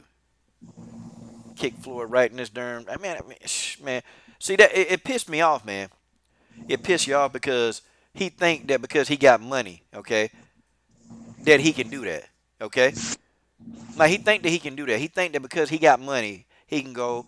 He can, have any woman he want, even if they married, even if they take him for it. Nope, that's Floyd Mayweather. So, nah, man, Floyd a sucker. I wish I would have me and my girl rolling. We walking, and Floyd come up there. Um. Do you want to hang out at the big boy mansion? I'll be like, yeah, hey Floyd, no problem. And then I will pistol whip him with Coach Junior. Is what I would do. Yeah, no Man, problem. you, What you you say, know Floyd? another, yeah. You know another thing about him I don't get is especially like with Deontay Wilder. I heard he trying to make that fight around December with Deontay Wilder and Tyson Fury. I was like, man, what you don't want to see other fighters shine? Because they're gonna try to automatically have him in the main event if they try to have it on the same card. I like what I don't think he want to see other fighters do as good as he did. Man, he did his thing, man. He had a great career. Man, Lau, you don't got old and postally retired. Let these younger fighters do their thing. Yeah, man. Well, I tell you this, man, and I tell you this right now, okay? He can do whatever he want to do. He can say, but if the Wilder fight is affected by this, man, it's gonna be an all-out assault on Floyd. Man, I'm gonna tell you now, man. I'm gonna do everything in my power, bro. I'm gonna make up a Facebook page. I'm gonna make up pages, man, to shut this fight down, to shut his fight down. Okay, I'm gonna be out there. I'm gonna be out there. Support, look like no other. Stream this fight. Stream this fight. Stream this fight. Okay, stream it. Okay, stream this fight. Hey, Brian, and I tell you, man, it's a touchy subject, but my thing with Floyd supporting Trump, and I've kind of seen that whole thing, and I see how that plays out with Floyd and Trump. Thing of it is, man, Trump, to me, I don't support these pedophiles. Okay, I don't support these pedophiles. Okay, that's just how it is. Trump is a pedophile. Okay, that's Okay, just how it somebody is. came through. He's a maximized pedophile that he's been allowed to get away with it. He's been allowed to be that for so many years. Okay, and Donald Trump he's a pedophile, and I will say that Oscar De La Hoya, pedophile. Okay, these are pedophiles that people support, so can't do it. All right, can't do it. Can't do it. All right. And some things more important than money. Okay, there's just some things to me that are much more important than a dollar, and I can never support a pedophile. I can't do it. Okay, I don't care how much money they got, how much money they want to give you, how much influence they can have on you. There's some things that money cannot buy, and you will never get me to buy support for a pedophile. That's what Donald Trump is. Okay, that's what number 45 is. So if people hate that, fine, I get it. Okay, but I won't be supporting him. Tell you that. And Floyd and anybody that support him, that's fine. Okay, you can support him, but you're not finna sit and tell me how good he is. No, the dude a pedophile. Okay, that's it. Don't tell me how good Oscar De La Hoya is. Okay, don't tell me how good Oscar is. Nope, Oscar pedophile. Okay, he got Fishnet. a fishnet wearing pedophile who went to Mexico. Okay, went to an impoverished part of Mexico and raped a 15-year-old. Are you? No, absolutely not. And still has not faced punishment for that yet. Okay, Donald Trump, definitely, was in charge of a little teenage pageant, man. He gonna walk in the room while the little teenage girls, man. He gonna go in there while the little teenage girls in there, and he gonna talk about, oh, well, you ladies, y'all ain't got nothing that they ain't already seen. Now these 15 minutes, okay? I mean these 15-year-olds, okay? Wow. You don't have nothing that I ain't ever seen before. And everybody laughed that off as a joke. They gave him a pass for that. Oh, you got a pass. This is the same man who said, yeah, if my daughter wasn't my daughter, I'd be dating her, Yeah. Okay. Well, Brian, I don't know. I don't know what else to tell you. He's a pedophile, okay? 15, the age of consent is not 15, okay? He's a pedophile and a rapist. He's both. Okay, I don't understand like what you may not understand about the whole concept. Maybe you don't know what a pedo is, but the girl was 15 that he went to Mexico and got that he raped. Okay, that's what he is. Bad. And The minor and rape. That's two felonies right there. yeah, D Style. I can just send you a link, man. Would you rather call in D Style or would you rather take a link, man? Tell me. Oh, you got somebody that just came in a panel too. Yeah, that's my I boy, the don't. truth, man. D Oh, Style, okay. we'll get D Style in, man. Let me know, D Style, cause you can just get a link right now, man. Okay, I just sent in a link for D Style boxing. Um, but yeah, man, Trump is a pedophile. Okay, I don't care how you slice it and dice it. And look, you don't have to do one single thing to be. You can actually have desires to be with the underage child. You're a pedophile. You can merely but say the words. You don't have to have an action. If you say the words, you're a pedophile. Oh yeah, because you thinking deep down inside your head that Like, if this is up to her and she'll give it to you like that, most likely he'll take it. So that's still pedophile because it's for having that thought in your head, like thinking of a 13-year-old. Like say for example, even though I definitely won't, but if I say a 13-year-old, man, she got a nice body, to me that's still pedophile. For example, though. yeah, like, and listen, man. Here go the thing, man. Here go the thing. If when people talking about, well, man, the pedio, nah, man, no, man, no. Look, man. The thing of it is, man. Okay.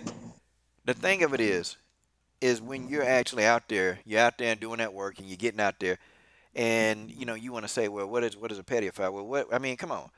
I mean, Trump telling 15-year-old girls that, oh, don't worry, they half naked. He looking at them, talking about, oh, okay, yeah.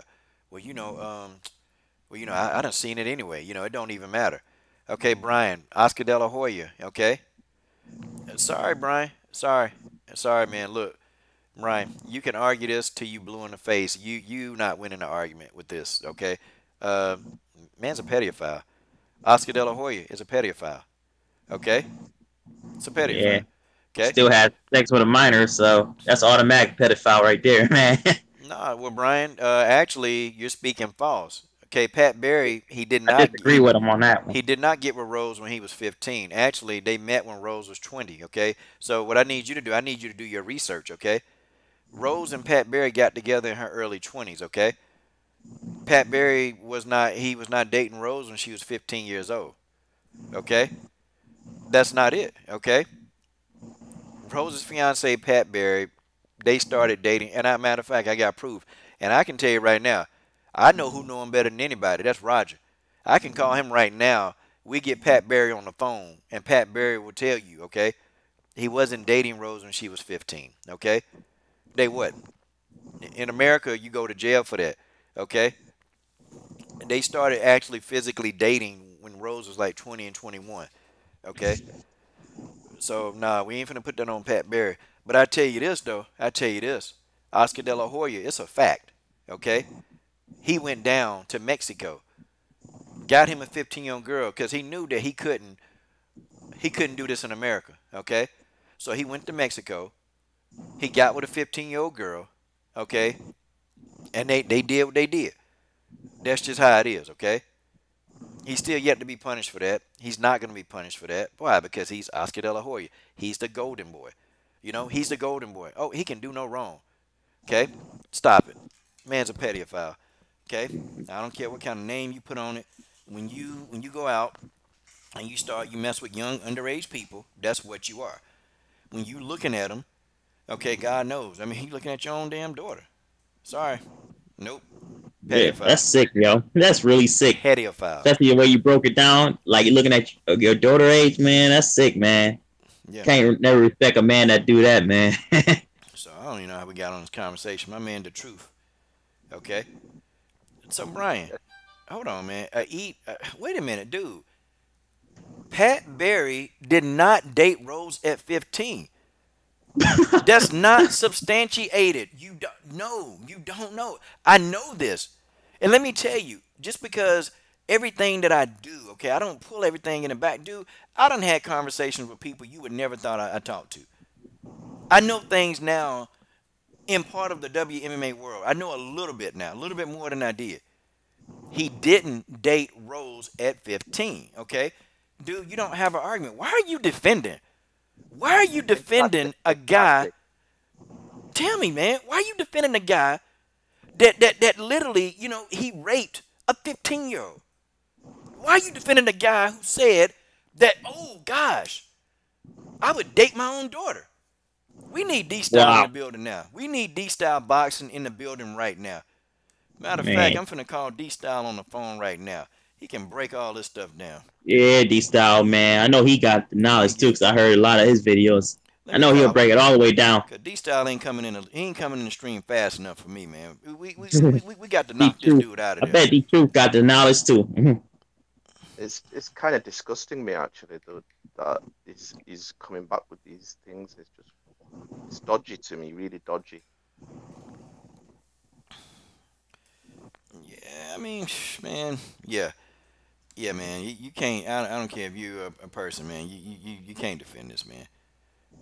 You can't defend this, okay? You can't. Calling D Style now. D Style, you taking too long. Let's go, man. Come on, D Style. Or the phone line open for D Style only, okay? I got the phone line open. Oh he's man, still he's still in the chat though. I think he is. Oh yeah, he just said something not too long ago. Last remark was with Tiffany and her mom. Yeah, he Yeah, was I that can't. that was his last remark. Yeah. Yeah, I can't even leave a message, man. Yo, man, dude, answer your phone. I'm calling up D Style, man. Cause D Style, this is the Donald Trump expert right here. Okay, this dude know everything. Okay, about Donald Trump. He's in heavy into politics. Okay, that's fine, man. You can point out definitions, but when you say, Brian, that Pat Barry, he was dating Rose at 15. Okay, I mean, where's your substantiated proof? Oh, we got proof that Donald Trump did this. Okay, the proof is already out there. We got proof that Oscar De La Hoya raped a 15-year-old. We got see that proof's there. But where's your substantiated proof that Pat Barry dated Rose Namajunas at 15? Okay, I mean, I would like to know. Okay, the truth is in the building. What's up, man? What's up, Coach? How you doing? How you Good, doing man. today? Shout out to everybody on the panel as well, and everybody in the chat. Peace. Um, it's just I don't get it because it still doesn't excuse what Oscar De La Hoya did and what Trump did as well. I mean, it, the fact that it's not true for a start, but also why even bring that up? Because it doesn't excuse anything that the others did as well. That pedophilia is pedophilia. End of. Full stop. Period. It's wrong. And you can't just go around and say, well, yeah, it's the legal age is okay. No, it's wrong. It's just wrong. It's disgraceful. Yeah, man. Okay, so here I am. I'm looking at the article. Okay. All right. Okay, so let's see. Rose was 22. Okay, Rose did an article. Okay, and Rose Namajunas was 22, and they started dating when she was 18 or 19. So 18 or 19 is a legal age. Okay, Actually, yep, it's that's actually legal. legal. Actually, technically, 18 is really where it's really legal at. Yeah. So they started dating when she was 18 or 19. Brian, that's the date. Because honestly, if he if he would have been like, yo, man, he was dating Rose at 15, his ass probably would have been in jail. Or somebody would have told him. Somebody would have got him out of there, man. You know. But yeah, man, I'm looking at older photographs of them, man. This is when Pat Barry was shoot, Pat was like 31. Pat was 31 when they actually started dating. Rose was 18 or 19, looking at the time frame, okay? And I'm looking at the time date, okay? All right, so there it is. Nah, Brian, I don't think he is. I mean, if he was, I would say something, I would actually, man, I say it because what I hate more than simps, I hate pedophiles with a passion, okay? I hate Oh them yeah, more than simp. I can't stand a simp, but a pedophile, Not even close. Not even close. yeah, that's real bad. Pedophile versus a simp. Yeah, simp did it going co-sign anything for the girl, but pedophile is when you really raping looking at a young girl wrong. That's way worse. Keith Brown said it. Keith Brown said it. Yeah, man. Yeah, man. That's what's up. Okay. Well, y'all, let's get into this Amanda Nunez and Chris Cyborg, man. Okay. Yeah. I kind of been getting in Do the Aquarius. I sent you a link. Let me know, Aquarius, if you're going to come into the live stream, Aquarius. Okay. I know a little something about these two, so I could help chop it up on this one a little bit. Man. Okay. Okay. Brian J. Okay, he was saying he wanted. Now, all right, we're not going to talk about the spiritual stuff and the whole Trump thing. We're going to end that. We'll do that in another stream. We ain't going to do it in this stream, okay? We'll let it go. But we're going to just talk about Cyborg Nunez, bro. Let's get it in, man. Let's get this work in. Uh, Let me know, Brittany, if you want to come on in and argue this whole point. You know, I'm going to start it off, and then you guys can fill in and add more to it or just do whatever, okay? You know All what? right. Chris Cyborg and Amanda Nunes, I got to thinking and putting stuff together, man. And you know what? Amanda Nunes has a stage set to actually duck this fade. Okay, guys, hold on. We got D-Style Boxing on the phone. Okay, he's calling in right now, the legendary D-Style. Hold on, guys. Okay, D-Style, what's up, man? What's going on, man? I'm actually, I saw you called. I was at the store here. The Tecate girls were there, giving free shots of Tecate. So I was just there. But I'm here now. What's going on? Okay, guys, D-Style, the legendary D-Style is on the line, guys. And he's talking on my phone right now. Okay, I was trying to get you to call. Okay, I see why you couldn't take a link. Yeah, and I opened the phone lines for you too, man. Oh, I got you. Okay. You want me to call the phone line, or we're good right now? Yeah, we can talk right now. Hey, can you guys hear D-Style? Just somebody in the comment, give me a duck to fade. Give me a duck to fade. I can hear him though. I hear him real good actually. Okay, Keith Brown here in the comment thread. Cause he's live. He's live on the Coach Show. The Coach Show live. D-Style.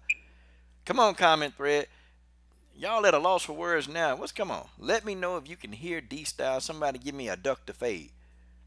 I say duck to fade. Say duck to fade. Duck in the fade. Okay, comment section done got a little quiet. What the heck wrong with y'all people, man? Man. I have no idea. Oh, PCBA said it. The girls were at the store and they took off or something. Oh, man, come on. You ain't put that charm on you? Okay, somebody said duck to fade so they can hear you. D-Style Boxing. D-Style. So, your thoughts, okay? Trump being a pedophile. D-Style, break this down to us, man.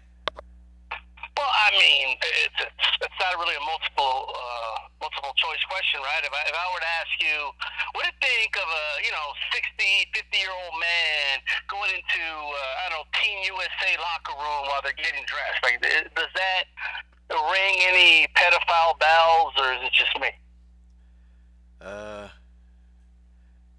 I think it reads. I think it. Yeah, the pedophile should ring out on everybody. I think everybody should. Yeah, man. Whew. Yeah, pedophile. So there's a little girl going up an escalator. Not even teenager, by the way. Like at 1-digit-year-old. We'll just say that. She's going up an escalator, and it says, "Oh, she's gonna be strong when she's older. I might date her when she's older." Is that a little weird? Like, you would say that's kind of weird? That's very weird. That's very weird. That's extremely weird. It's downright creepy is what it is. Hello? Yeah, D-Style. I think I'm not connected or something. Okay, I hear you now.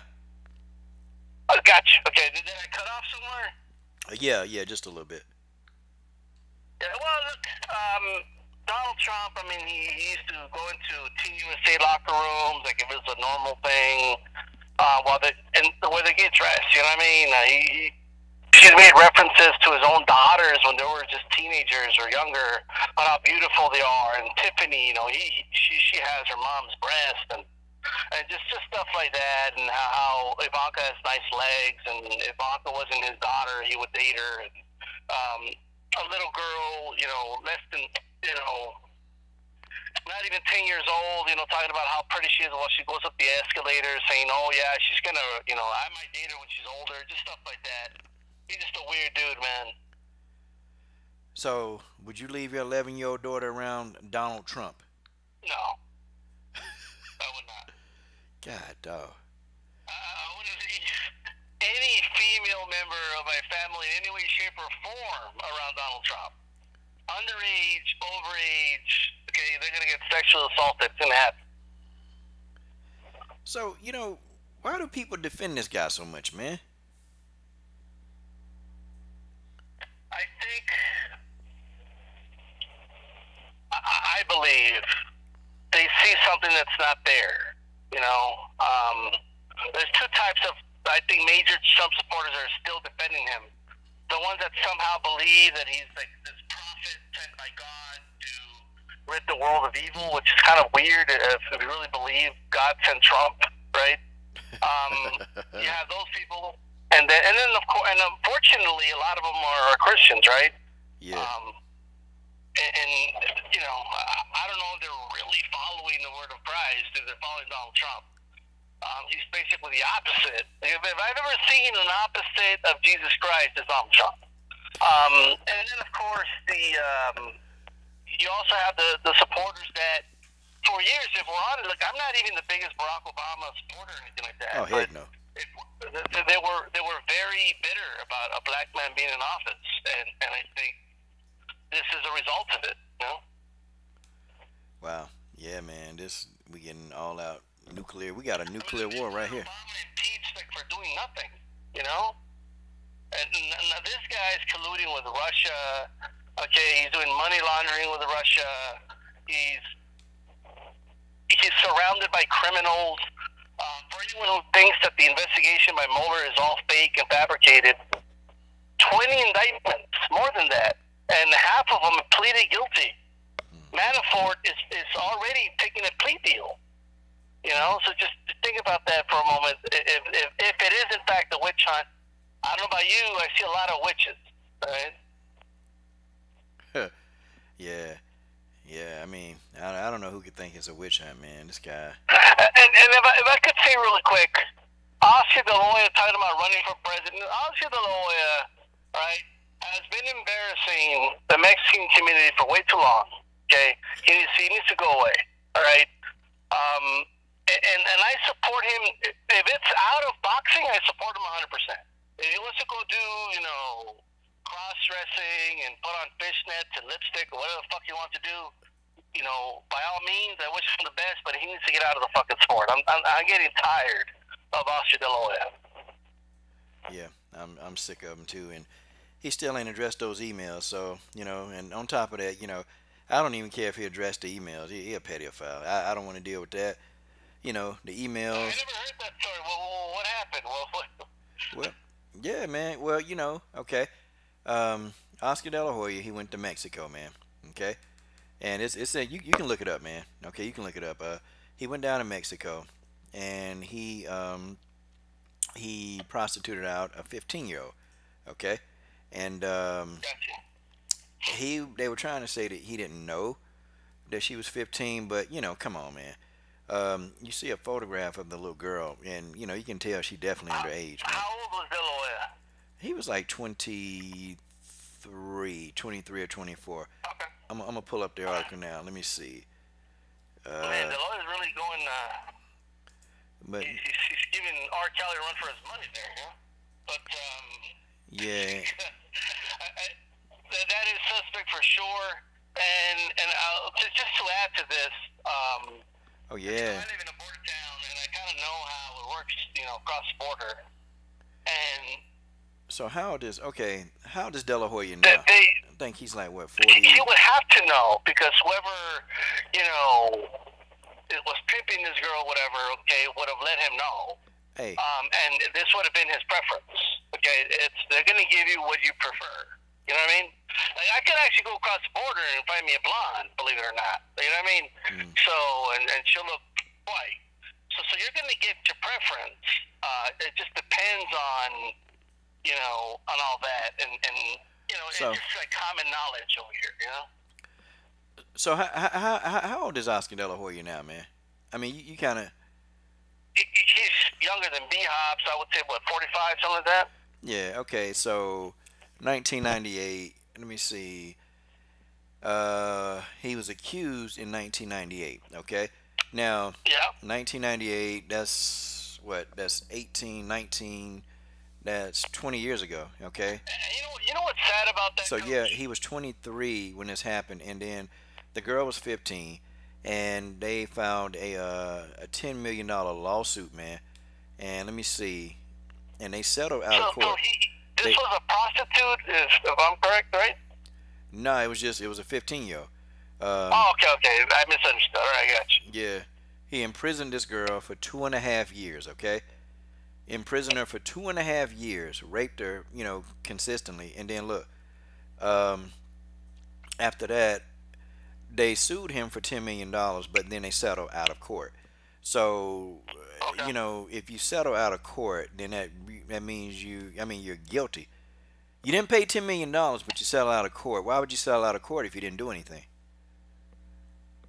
True. Like, Look, if that's completely false, there's no reason. It's something they could really. If you didn't do it, it's easy to prove. You know what I mean? Um, so I agree. It is suspect that he settled out of court. That sounds troubling. This is in '98. I mean, this dude was in his prime in '98. You know, he could have gotten any girl he wanted, really. So it's kind of strange that he would pick a 15-year-old in Mexico. It sounds to me like that's kind of what he wanted, I guess. You know, but that's definitely some terrible, damning news for sure. Can't really defend that. yeah, man. I mean, and people, it's been put under the rug so much, man. Like this whole thing, man. It was rarely talked about. Like Bob Arum, they all did the best. They swept You this know, under the rug. They paid this girl behind the scenes, man. They paid him. and isn't it funny, Coach, how people will turn a blind eye to like all this disgusting stuff? Like, now it wasn't as bad as this, but I don't know if you heard about like when Peyton Manning, she was harassing like some girl and like Yeah, a trainer kind of. he put his penis You on know? top of her head. Yeah, he put his balls on her head. That's what he did. Well, that's even worse than what I heard. Yeah, so there you go. Yeah, People will overlook that. They'll defend that 100%. But when somebody takes a knee, like, oh my God, this is the most horrible thing that's ever happened. I'm never gonna watch football again, right? yeah, And I mean, is assaulting women? No problem. Okay, he could start. Nobody's talking about him getting fired. I mean, they'll defend anything that these athletes do, but once you take a knee, and it's not even in protest of the flag, it's in protest of police brutality, that's crossing the line. I can't believe they did that. This country's priorities are just not in line. They're just not. they all screwed up, man. They all screwed up, man. They'll defend a person and shoot a person in the chest, man, but they will kill a person that's not doing anything, and Right. and they wonder why, man. We're not, everybody's not being, so like overly joyed of standing up for the flag. I had not watched football since Kaepernick hadn't played, and when I really listened to the words of the national anthem, like the real song, or the Star Yeah. Spangled Banner, I kind of don't do it now. I'm just nope, I hear you. nope, can't do it, man. Yeah, but plus, I mean, even if the song didn't have a terrible history, which it does, right? Yeah, At the end of the day, it's just a song. Like, you know what I mean? At the end of the day, this whole pledge thing and putting your hand in your heart, it's all symbolism that doesn't mean anything.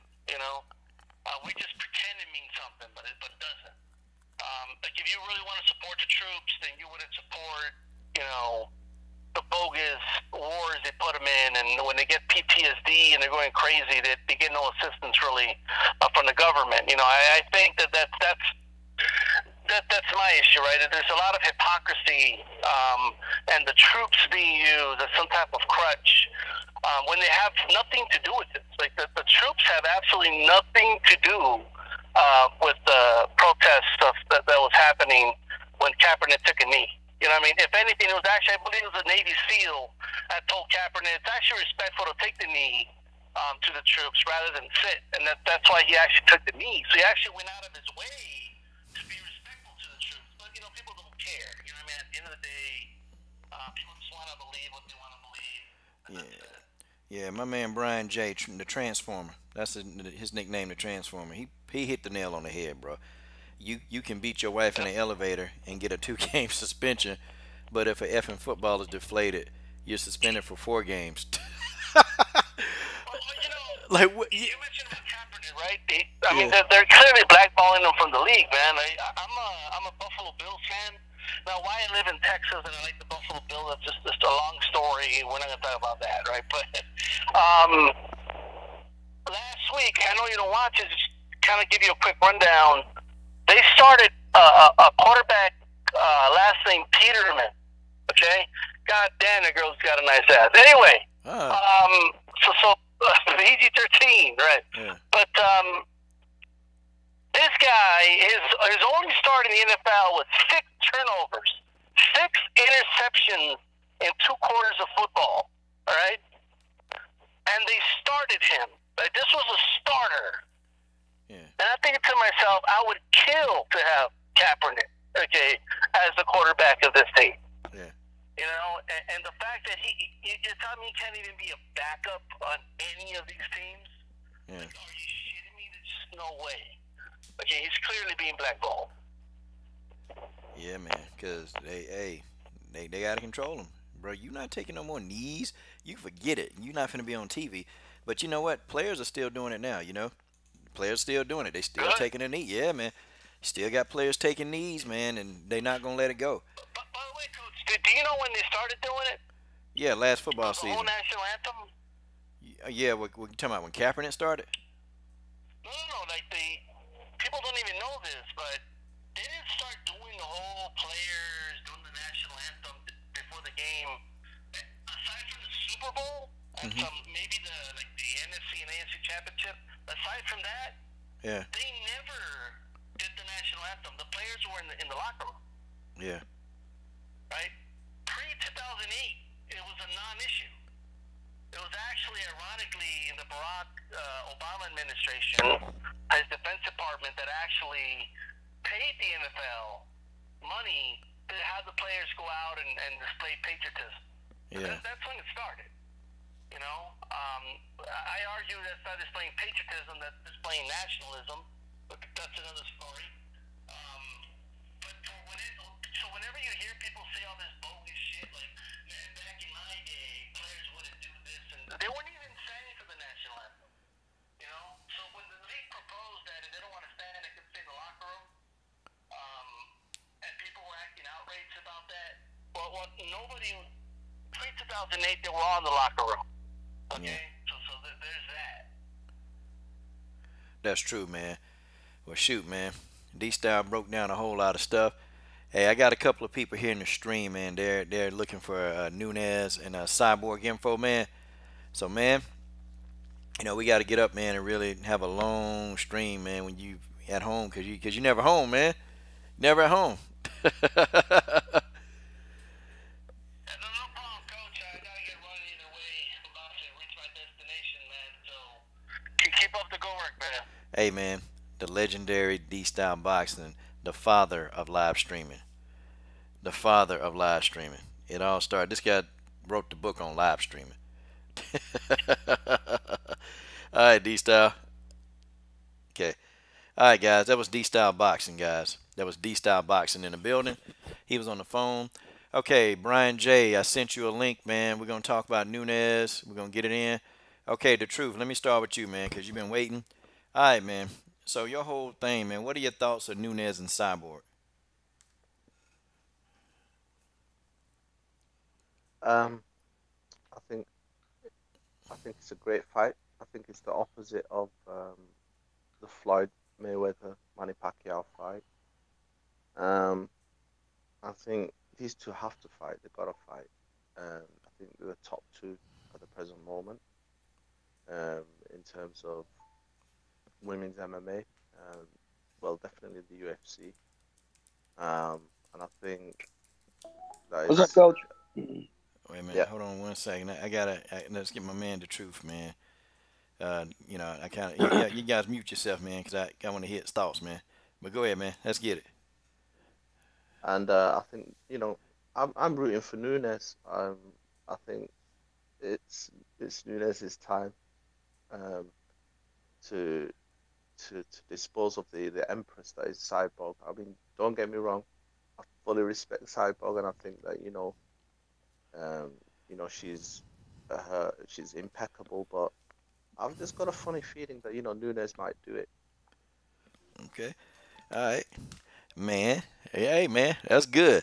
Okay, so now before we go into before we go into before we really get into it.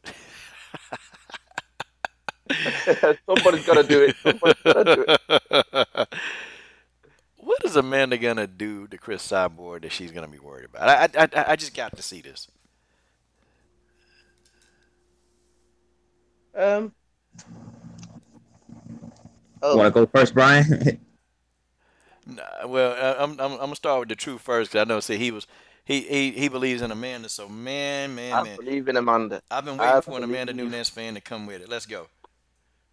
I believe. Well, I mean, she's got power, and she's shown that, um, you know, in the Misha Tate fight. Um, she also showed it in the Ronda Rousey fight as well. I think, on the ground, she's well-rounded, and she, I think, she could possibly give Cyborg problems. Um, and it's just that Brazilian thing, it's just like when an African American boxer fights against another African American boxer, they bring the best out of each other. And people were rooting it, saying that Valentina Shevchenko was going to beat her the second time round, and she proved them wrong. So I think she's got a chip on her shoulder. I think that she wants to prove the world wrong, and it's like Muhammad Ali and Sonny Liston. She's gonna shake the world. She shook the world. That's what I think. I think she's got a.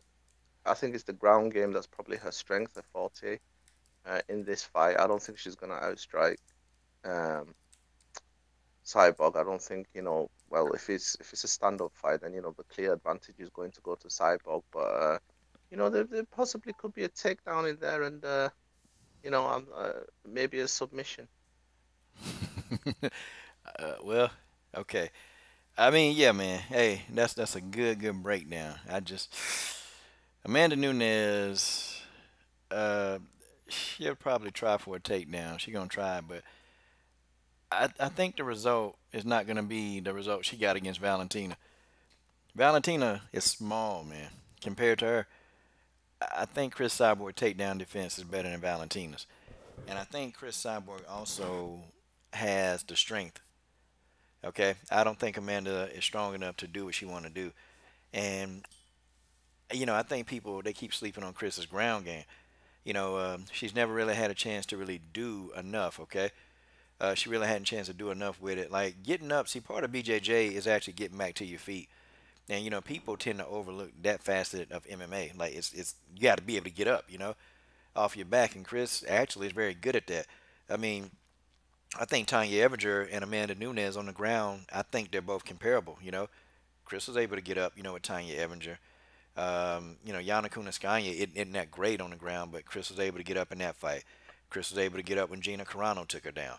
I mean, she's always been able to get up off her back, So I don't know. I just feel like Amanda is tailor made. Like Amanda, she comes straight ahead. She's a banger. And I think if they're trying to teach Amanda to use her footwork and lateral movement, Amanda fighting off her back foot is just she don't do well at that. And I think the more she backs up, I just think the Cyborg is going to have an advantage. That's like my initial assessment. Amanda got a lot of power though, man. Gosh, she can roll that right hand, and if she counter you with that right hand, it's something to reckon with, man.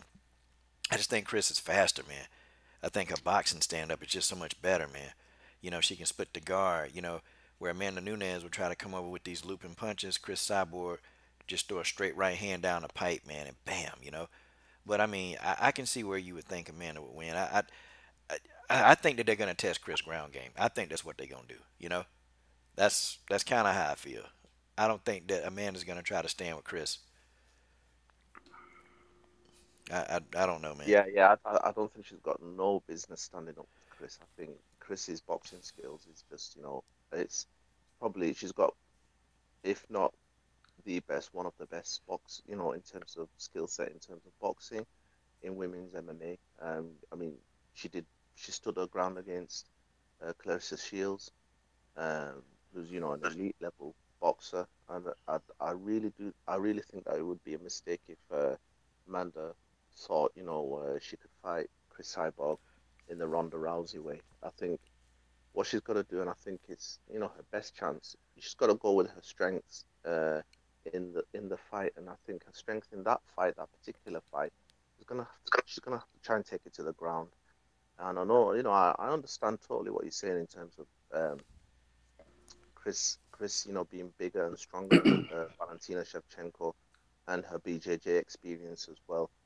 But it's her only shot, and but I've just got a funny feeling, and I had this same funny feeling when Nunes fought Valentina as well. And I was thinking, the whole world is thinking, that Valentina's gonna beat Nunes, but I had this funny feeling that Nunes is gonna win. I got that same funny feeling as well. I think there's an upset on the cards, and I think there's gonna be a shock.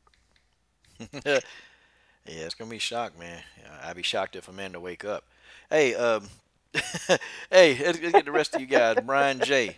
What's up, B? What's up, Brian J? What's up, man? Hey, what's up, man?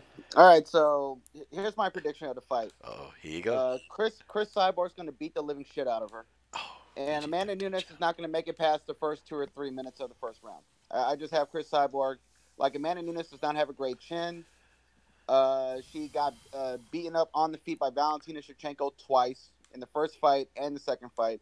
I mean, I admit that the second fight was very close, but Valentina clearly dominated Amanda Nunes on the feet. And Valentina is a flyweight. Valentina doesn't have the all-around MMA game that Chris Cyborg has. She's not as big as Chris Cyborg. She's not a BJJ black belt. She's not. She doesn't hit as hard as Chris Cyborg.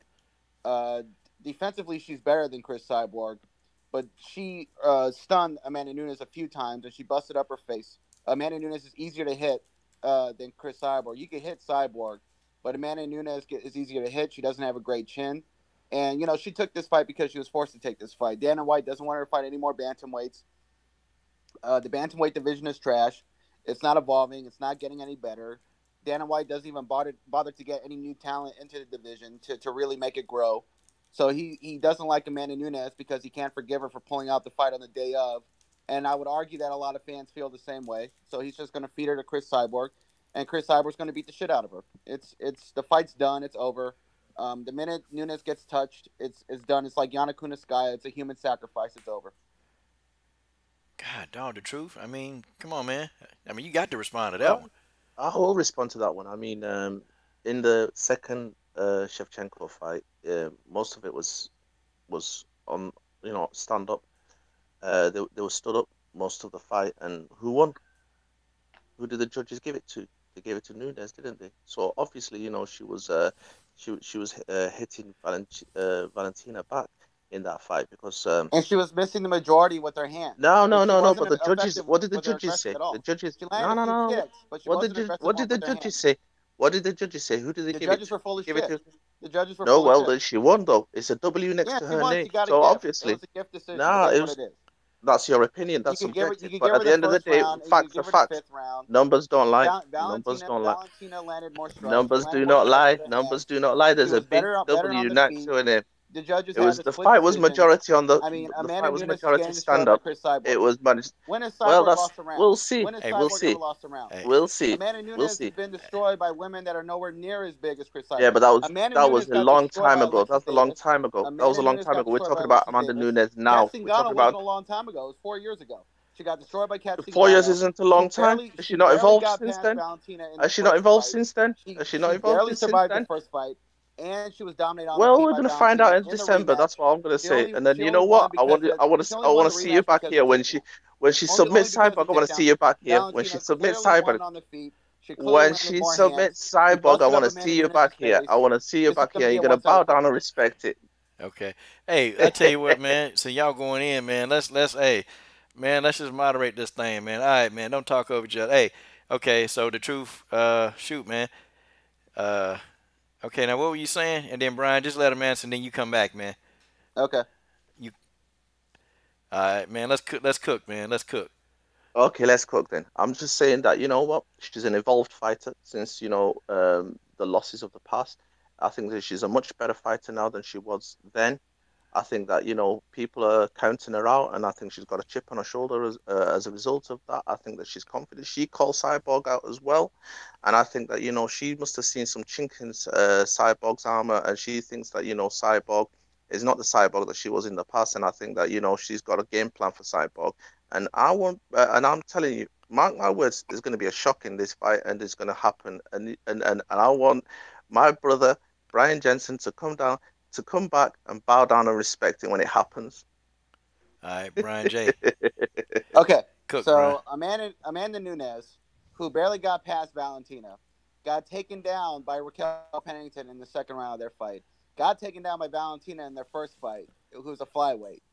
So she could barely defend against takedowns by flyweights. Got destroyed by Alexis Davis and Kat Zingano. Kat Zingano's a big bantamweight. There's just no way she's going to deal with Chris Cyborg on the feet because she doesn't have the defense or the footwork or the lateral movement to deal with Chris Cyborg on the feet. Cyborg is more accurate with her power punches, more accurate with her hands than Amanda Nunes. She hits harder than Nunes. She has a better chin than Nunes. Amanda Nunes, as great as she is, and she has improved a lot, she's still not on Chris Cyborg's level. And you just look at how she deals with flyweights, and look at how Chris Cyborg's dealt with not just women who are bantamweights, but women that are her own size and women that are bigger than her, way bigger. I mean, Chris Cyborg has destroyed all of them. So, yeah, I mean, Amanda Nunes never wanted this fight. She was forced to take this fight. She tried to fake an injury, saying her foot was injured, even though she was rolling and grappling, doing jiu-jitsu and sparring. She pulled out of this fight many times. She doesn't want this fight, but she has no choice because Dana White, thinks that the bantamweight division is trash, and so he doesn't want that division to move on, or he's not trying to make it move on, and so he's forcing Amanda Nunes to take this L, and she's going to take this L. It's going to be a human sacrifice, as usual for Chris Cyborg. Or is she a robot then? Is she some sort of like mindless creature which is getting fed? Is there no confidence there whatsoever then? Wait a minute, For Brian. Amanda Nunes, no, she's taking money. It's for money, and she has no choice. She either fights Chris Cyborg or she fights some scrub at bantamweight, or Dana White cuts her. I mean, I don't know what his issue is or what stipend he gave her, but he's forcing her to do this, and Nunes has no choice but to take the fight. I don't think she has any. Do you think the fans will accept Nunes has any confidence? Wait, Brian. Hold on. How do you know Dana White? You know what, man? You brought your rhetoric. How you know Dana White thinks the bantamweight division sucks? You've been saying this all this time, Brian. It's been That's you. True. That's true. But I read Dana White's mind. I know what he thinks. Oh, God! No, I know what he thinks. I know what Dana White thinks. He's been on the phone to Dana, hasn't he? He's been, it's you that's planting that in his ear, isn't it, Brian? I'm planting that thought in his head, but it's what he thinks. I mean, think about how Dana White's treated the division for the last 3 years. Or, the last 2 years. Oh, Lord. I got to love Brian J. God Dana White, you know what? Wasn't bantamweight his money division when Ronda was there? It was, and now she's gone. So now he's just treating the division like shit, and he's pissed off at Amanda Nunes for pulling out on the day of a fight. So as far as he's concerned, this division for him just isn't going anywhere. And Amanda Nunes is not a draw. I think pushing Holly Holm as well. The coach agrees with me on this. Amanda Nunes is not a draw. No. Her pay-per-view buys against Raquel Pennington was terrible. Horrible. It was. I agree. She's not a draw. Her pay-per-view buys against Raquel Pennington was almost as bad as Terence Crawford's pay-per-view buys against Victor Postal. Now, yeah, that's pretty bad. But luckily but unlike Terence that was Crawford, bad. That Terence Crawford one. Man. But unlike Terence Crawford, Amanda Nunes doesn't even have like a home crowd base that loves her enough to stay in the arena to listen to her. Give a fucking speech. At least with Terence Crawford, in every fight he's had, yeah, he sells like 6,000, 7,000 tickets. He doesn't sell out arenas, but he has a hometown, a demographic that show up, that love him, that support him, that when stay she beats there. Cyborg, she'll be American sweetheart. So Amanda Nunes has no real fan base, nothing. She's not a draw. And so she don't need Brazil. She's going to be America's sweetheart. Dana White, ironically, and I know that Dana White doesn't like Chris Cyborg. Dana White doesn't like Chris Cyborg, but he knows that he's making more money with Chris Cyborg than he is with Amanda Nunes. Clearly, he really. Chris is on her way out as well. And guys, I'm gonna interject now. He is now, but you know what? I'm gonna say this before the coach jumps in. Yes, sir. I'm gonna say this. Chris Cyborg, Dana White should have had Chris Cyborg. He should have announced her as the featherweight champion in the UFC like 3 or 4 years ago. Should have given her the belt like he did with Ronda Rousey. Because think about this. People forget this. I forget this sometimes. Ronda Rousey was given a belt. She never won it. She was given the belt back in, I think, December of 2012. Dana White said that she is the bantamweight champion, and she defended against Liz Carmouche and 5 other women. If he should have done that for Chris Cyborg the following year, or in 2014, and have her be the champion, and then formed a division around her. Instead, he got into the UFC and treated her like shit, forcing her to fight at catch weights, and almost killed herself. So Okay. fuck that guy. Oh man, PG-13. Okay, now Sorry. let's. Okay, Brian, you said some stuff I agree, man. The draw, Amanda Nunes, she's had an entire country turn on her, man. Like it's crazy, man. There were empty seats in there when she fought Raquel Pennington. Now we know if that would have been Cyborg, people would have been staying to the end to get photographs, pictures, to do everything with Cyborg. They do that. Even when Yep. Chris not even fighting, man. When Chris is there as a guest fighter, those people they hang out to get a hold of Chris. But with Amanda, man, they just feel like that. Amanda has sold out the Brazilian population, like she done forgot her Brazil roots, And there is the American version of a buck dancer, a tap dancing sellout. Like that's what the Brazilian people think of Amanda, man. Because I've had some convos with Brazilian people on Facebook, on Instagram, and they all say the same thing. Amanda Nunes, she's forgotten who she is as a Brazilian, and so that's why.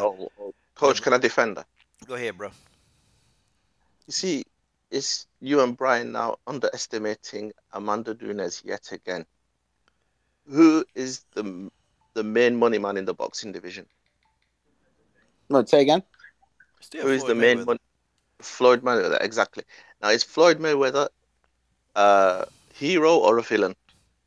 He's mostly a villain, but he is the biggest draw in boxing. Yes. Yes, and you But see, she's got a plan. She's got a plan. She wants to become the villain No, she don't. of the. She's not. She She's wants to not become doing the it well. villain of the That's the W thing. Even if she of the was, women's she's not doing MMA. it well. where she's And then actually what she's gonna do? She's gonna get all these people hating on her to tune in to watch her beat Cyborg. She actually said she don't like being that. She said that in an interview like a year and a half ago. She said she actually don't like playing a role of the person that people hate. And even me and Roger, we was talking about it at one point that if Amanda Nunes would embrace the role of the villain, she would actually, do well, like financially wise, even better because people would tune in to see her lose. But Well, she had Amanda, that opportunity. but Amanda was saying, like, well, I just don't want to be the villain. And now with Amanda, I can agree on that because, not everybody, man, not everybody of color want to be the damn villain, man. And that's just how it is, And like Tyron Woodley, honestly, he never really would have been a villain, but he is the villain now.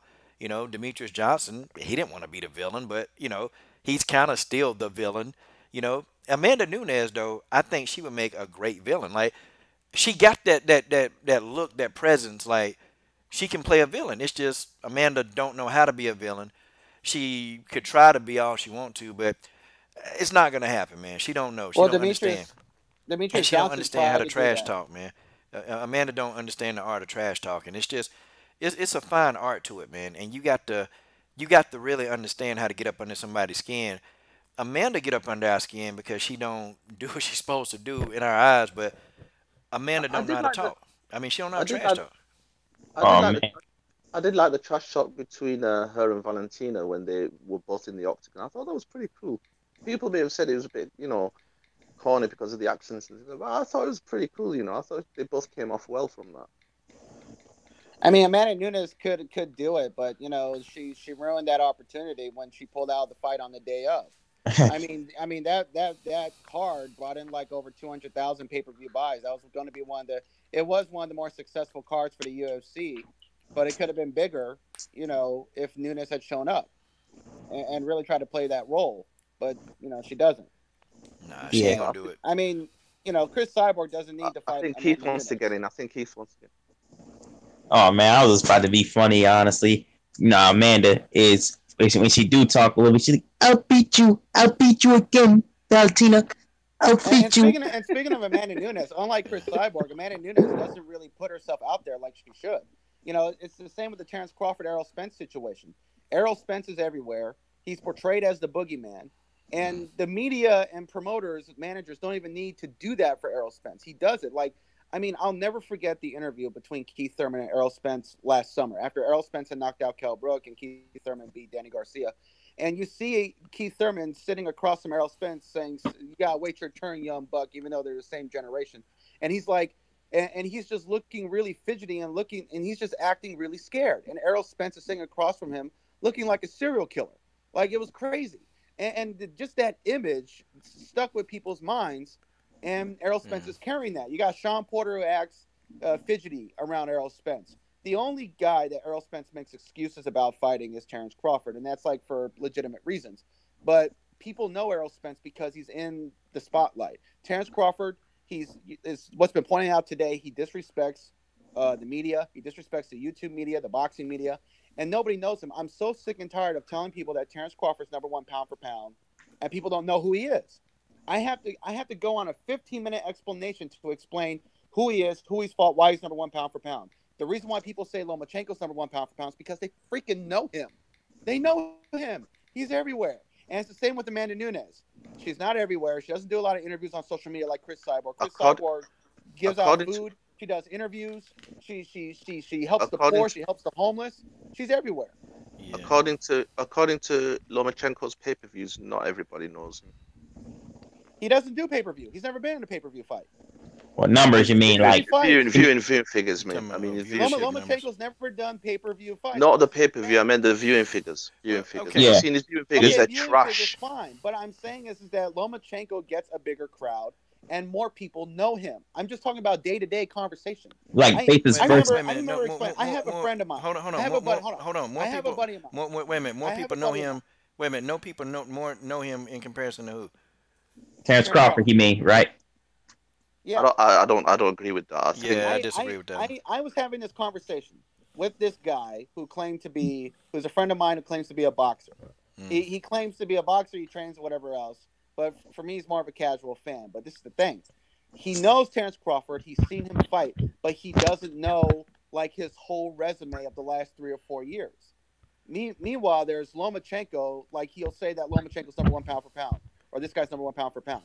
And this isn't really his fault. This isn't just his fault being brainwashed by the media or the biased white media or HBO or whatever else. It's the fact that Lomachenko always puts himself out there. I've seen him do interviews with all YouTube with all due respect. That's just one guy. That's one person. I kind of have to disagree. Hold on, man. I disagree. Wait a minute. Let me get a word in. Hold on. I want to get a word in.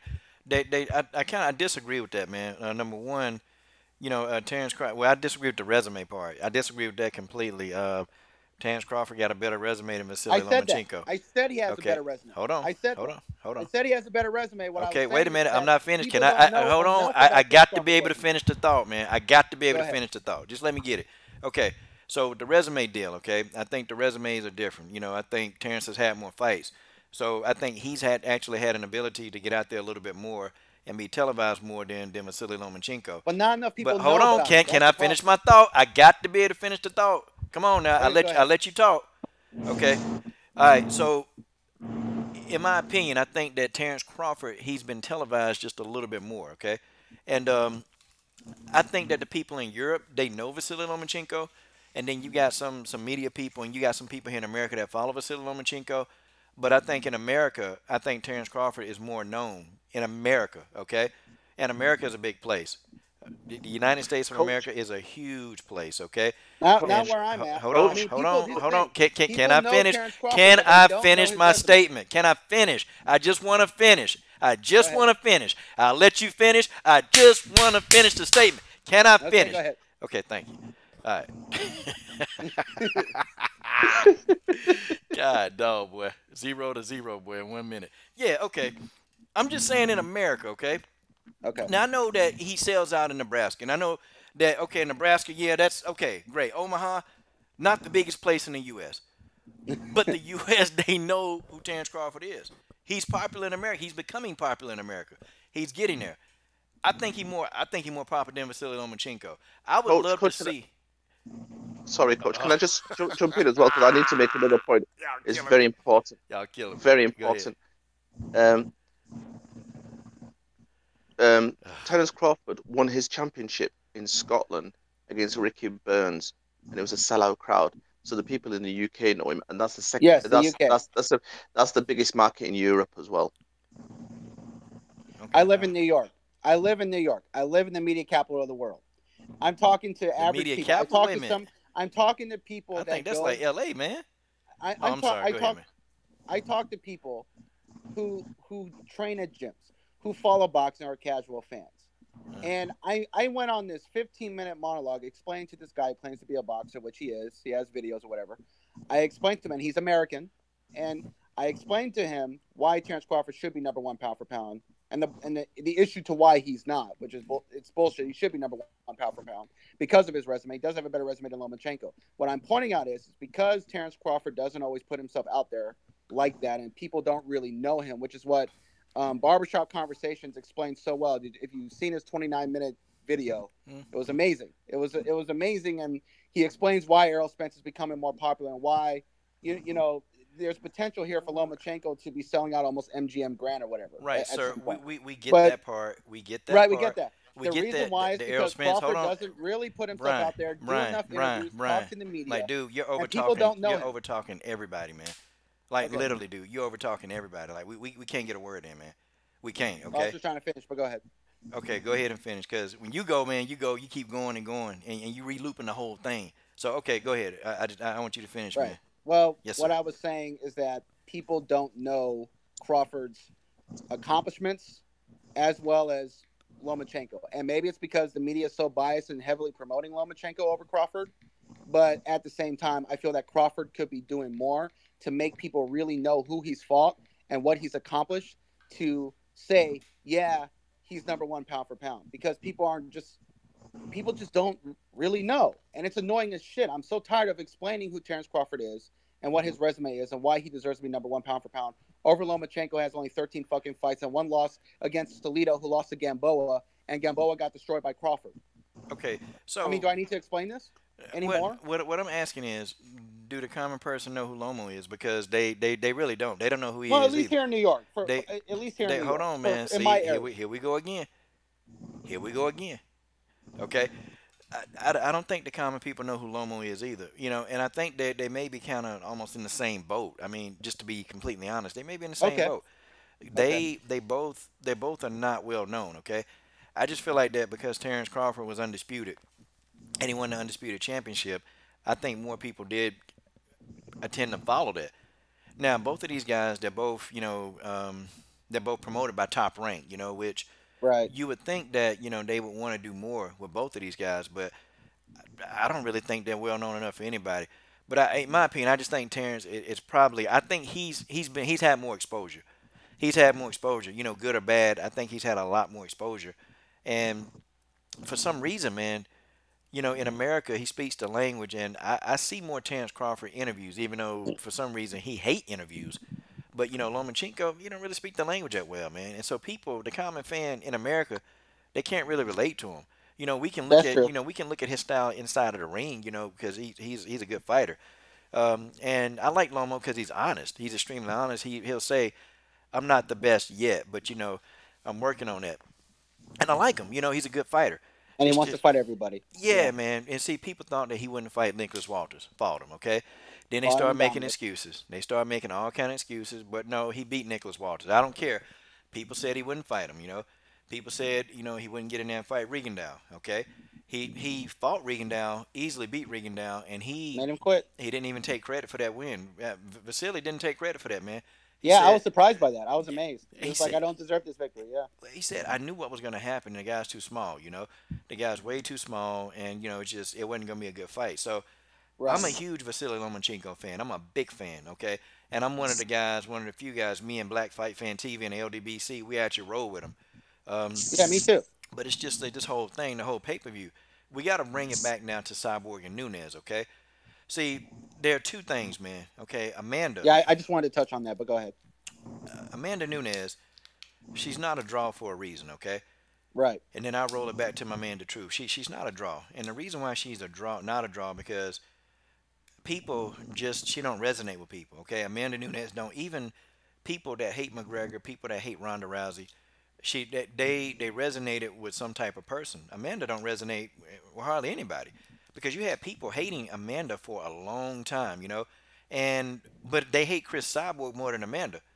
Okay, so here go the thing though. People, they actually literally want to see Cyborg lose. They want to get in there and see her lose. They actually want to see Cyborg. Okay, well, how bad is Cyborg going to actually win now? See, people want to see that. People want to see that. They want to see how bad Chris Cyborg is going to win, or if Chris Cyborg is actually going to lose. So people about to fight, and Chris is very marketable. Well, she's very approachable with fans, any fans, and Amanda has lost that marketability with Brazilians because she really has lost touch with her culture. I mean, she moved to America, and it's like she act like she don't know who she is. And a lot of Brazilians, they say this. It's not me saying it. A lot of Brazilians say it because I'm not Brazilian. But you have people that are saying it. Now I'm gonna go into the next step. Amanda, when she fought against Rocky Pennington, that kind of told me the story, man. When Yeah. you have more people cheering for Rocky, you live in your hometown, more people cheering for Rocky than they cheering for you. Like that really said that's a red light to me. That's a red light. Like, and or Valentina Shevchenko can go to Brazil, and the fans they love Valentina, they mob her to death. But Amanda go to Brazil, they look at her like she crazy, man. They just look at her like, oh, who is this? Okay, this girl that don't want to accept us anymore. Like Amanda has become completely Americanized, man. She done forgot, how hard it was for her to work to get out of Brazil. Amanda grew up in poverty, man. She was dirt poor. Amanda Yeah. Nunes was dirt poor. Chris Sauber, they were dirt poor. And I feel like Chris remembers where she came from more so than Amanda, And she always goes back there. She always Yeah, goes back. I just feel that way. And so the truth, I'm gonna get your response to that. See, I disagree a little bit with your coach, Yes, and I sir. disagree with you in terms of Cyborg. Um, I think in terms of her popularity, there was a time where Cyborg got a lot of hate, and we've seen it all in the comment sections, and we got the bruises for it. Some unfair stuff and all the horrible comments that she was getting. But I think you underestimate yourself, and I think you underestimate other Cyborg supporters as well. I think people like you got out there and you said, hold on, this is not fair. And, let's respect Cyborg for what she is, which is an amazing fighter that's at the top of the tree at the moment. And I think a lot of people started to turn around and start saying, hold on, you know what, this is bullying. And I think, the Magania thing as well got a lot of people on Cyborg's side because, you know, um, the way that, Magania and Angela Lee and people, who's the other one? Um, Angela Overkill Hill. yeah, Angela Hill. They were bullying her basically, and people don't Online, like yeah, bullies. Twitter. And I think people turned, and then that turned it around for Cyborg. And I think now her popularity is the best that it's ever been. I think she's got a lot of support, and I think that's down to you and other people out there, and also how she handles herself. Now going on to Amanda Nunes, I think yeah, she's probably made some mistakes, but I think also the biggest mistake that she did in terms of her own promotion was kissing Dana White's ass. Because, when she was on the top of the tree and she was like the champion and she was, beating the Ronda Rouseys, beating the Misha Tays, people were riding with her then, I think, slightly. And I think, the country was riding with her as well. And she was very pro-Brazilian at that time. But then I think when she started kissing Dana's ass, and then Dana threw her under the bus, and she got no promotion, and I think she's made mistakes as well. And I think it's a lot of factors there that's put Amanda Nunes now in the position that she is. And I think her team have let her down as well. If she had a really good manager, a really good PR person, they would have capitalized on that and made her that villain, so that people would tune in to watch her lose. But I don't know, I think this is if she wins this fight, that could turn it around. People was how fans are fickle and they're like, oh, how amazing she is and things like that. But yeah, I think she's made a lot of mistakes, and I think kissing Dana White's ass was the worst thing she could have done as well. So I agree with you. But I think the Cyborg now is a popular fighter. We've got to say that now. She might be getting out of that no love list of yours, coach. She might be soon, man, soon. I just think the steroid accusations, man, that stuff got to go. And every time she want to fight, man, if we gonna give the eyeball test and the people know for a fact they're a person on steroids because they can look at them, well, we need to look at every other fighter that y'all don't ever say, not y'all, but I'm saying people don't ever say that to. We got to Who've start looking tested at, positive. It's got to go across the board. We got to start looking at the Holly Holmes, the Felice Herrigs. I mean, they jacked. We got to start. Look, if we gonna say Cyborg and Andrade and damn Amanda Nunes, who don't even look. Amanda Nunes don't even look like she look like she run triathlons. That's what Amanda looked like. Yeah. Literally, she got the body of a distance runner. And if you gonna tell me because oh well because it's a stereotype, the Brazilians do this thing. If you're gonna tell me that, well then okay, look how jacked Holly is. I mean, got Kayla Harrison. These people they jacked. They jacked beyond all means, man. So my thing Yeah. is that I'm not saying that they not. I ain't saying they not using, but Right. if we're gonna say that one person, we need to spread this out, okay? Everybody need to Exactly. come get a piece of this, okay? Exactly. Everybody gets a piece of this, big Yeah, time. and I do think I do have my suspicions about Jessica Andrade, but I mean that could be said for my suspicions could be said about so many other fighters. Like I think Holly Holm, I have my suspicions. Tisha Torres is more tested than Chris Cyborg, I think, just based on how she looks. So even USADA does the eye test. yeah, I know. I think Yeah, that you just a got l- let's call it as it is, though. I think there's a lot of racism in MMA as well. I yeah, think, yeah, Very true. Yeah, yeah, there's yeah. yeah, racism, and I genderism. think any person of color that is winning, automatically that suspicion is on them, and there's a lot of double standards out there. And I think there's a lot of um, angry racist fans that were sick of seeing fighters that look like them getting beat up in boxing, ran away and gone into MMA, and they're using them same tactics in MMA, especially in women's MMA as well. So there's a lot of sexism and racism, I think. I think And I so. I agree. and I'm I think also it's because of how Chris Cyborg looks. Like she looks very, like very mannish. And so because she looks different and doesn't look feminine, she gets hated on and criticized more often. That's all you see is mostly those comments, and it's getting tiring. It's getting tedious because Mackenzie Dern is Brazilian. She's American. She's got her fake Brazilian accent or whatever, and every man loves her.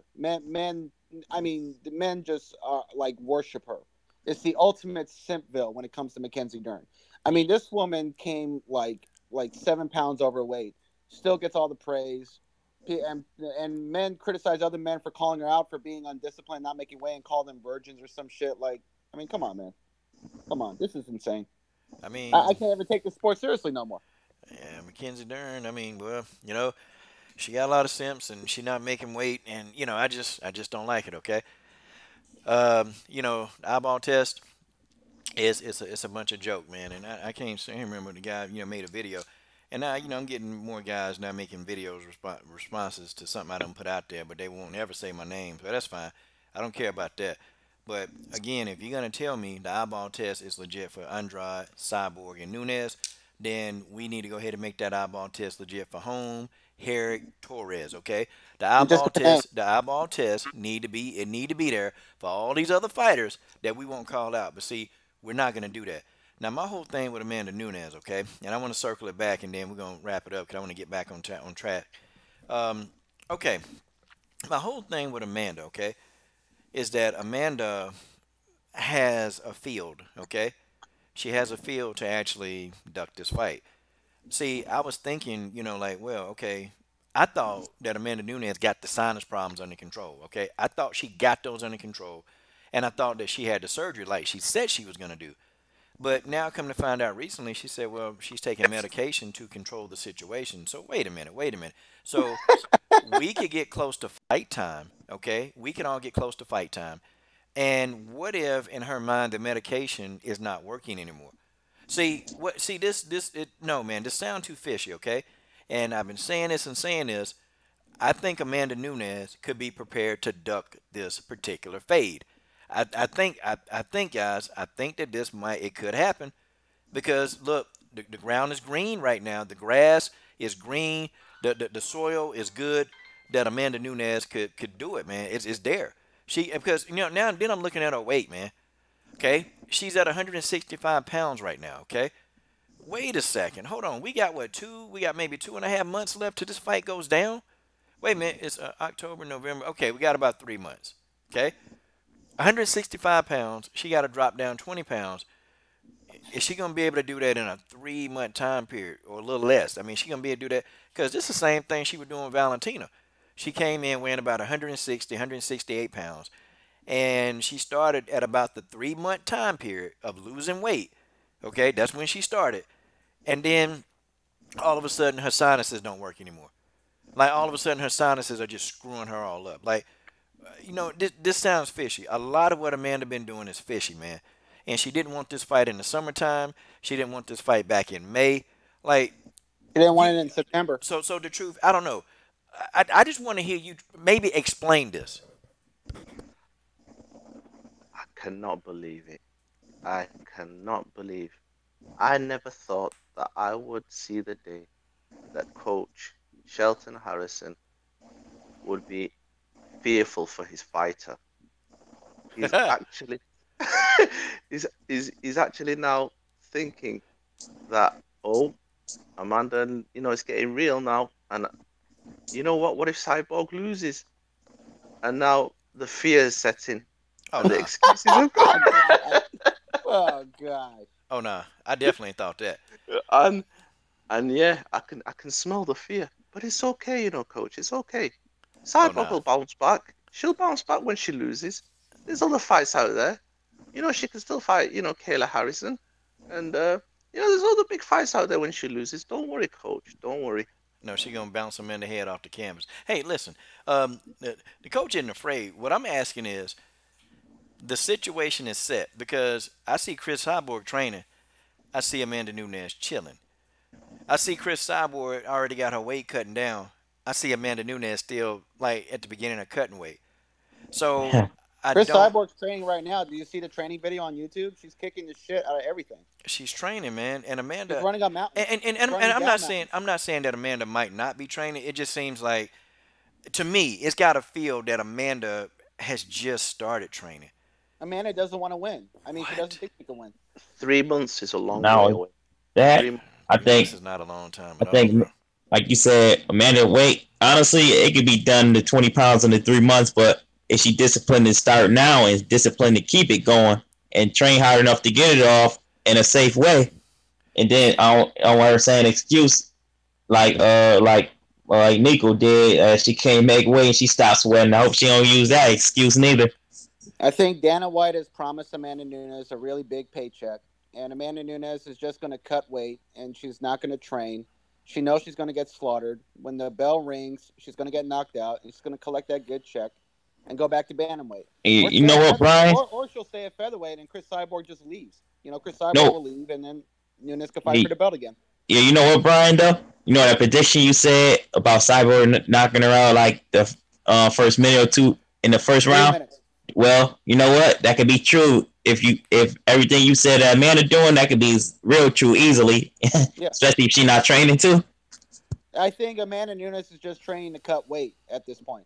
Chris Have we Cyborg is got training. have we Chris got proof of Cyborg this? is training to I win a think fight. She's training to beat the Have we got crap out proof of of this? Cyborg don't care who you are. She gonna train just as hard. Even if she feel like you're less opponent than another, she gonna train just as hard regardless. She's in the gym every day. Practically, she's training every day. I mean, you saw her running down a hill and running up a hill. I'm not talking about Cyborg. I'm talking about Nunes. Have we got proof? Oh Are you man, telling this me? is the wait. Nunes man right here. I see one training video with Amanda, and she's warming up. Amanda Nunes definitely look all man of 165. Like literally, man, she look all of 165. And I'm looking at like how long is it gonna take her to really cut this weight? Like Amanda, Let's and I'm not picking on, like I'm not saying anything like derogatory, but I mean even Amanda got like hips now, and I'm just saying, and she normally, and guys, this is not derogatory, but she's actually got hips, like She's always had hips. She's never well, been. She's No, no, smooth. no, no, no. She's not never No, been really, fat. no. First of all, not really. I've seen I've Amanda I've seen Nunes her, in person. I've seen Amanda in person too. Yeah, go ahead, We've Brian. seen. I have friends who are part of MMA and NYC in New York City. They've met Amanda Nunes. They talked to Amanda Nunes, and they used to argue with me. And I used to say this after Amanda Nunes destroyed Ronda Rousey. They used to argue with me and tell me that Amanda Nunes is not that big at all, bro. She's not that big. She's like smaller than me. Like she's not at 170 or 165 or 170. And I was looking at her leading up to the Valentina rematch at that press conference back in May when she punched Valentina in the face. And I was like, I don't know, y'all. She's looking really big now. Like, I don't know what's going on. And I started looking at videos of her drinking a lot of soda like I do. I drink soda, eat pasta. Like, I mean, She's doing what a regular person does, and I'm like, something's fishy. And then all of a sudden, she pulled out of the fight, and I think a lot of that had to do with the weight cut.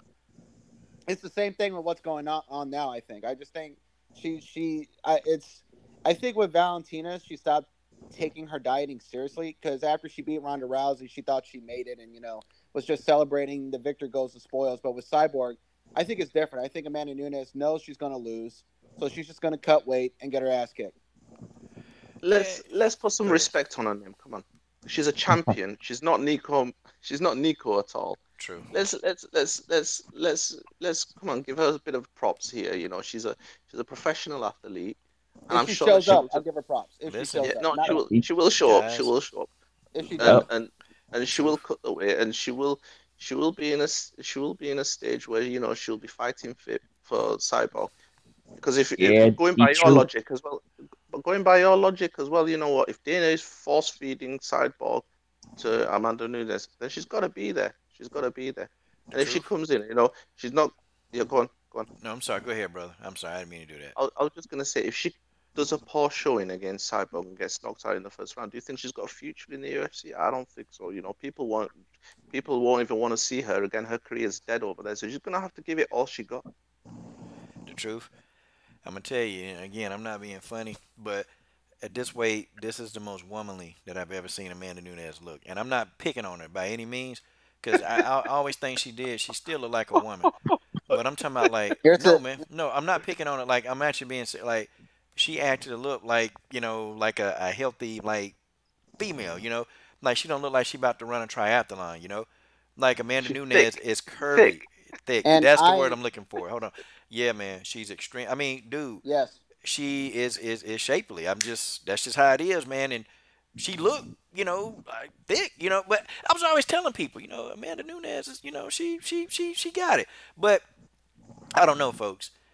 I'm looking at her weight and I'm thinking, man, it's gonna take a minute. And could she be more than 165? Like, I don't know, man. But she looks very, very big, man. And it's very, very thick.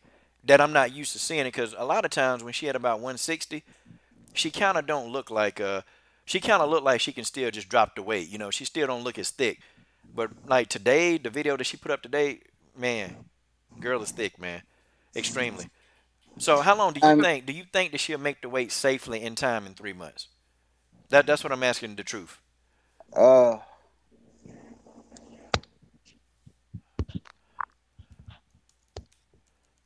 Hello. Oh, hello. Sorry. Yeah.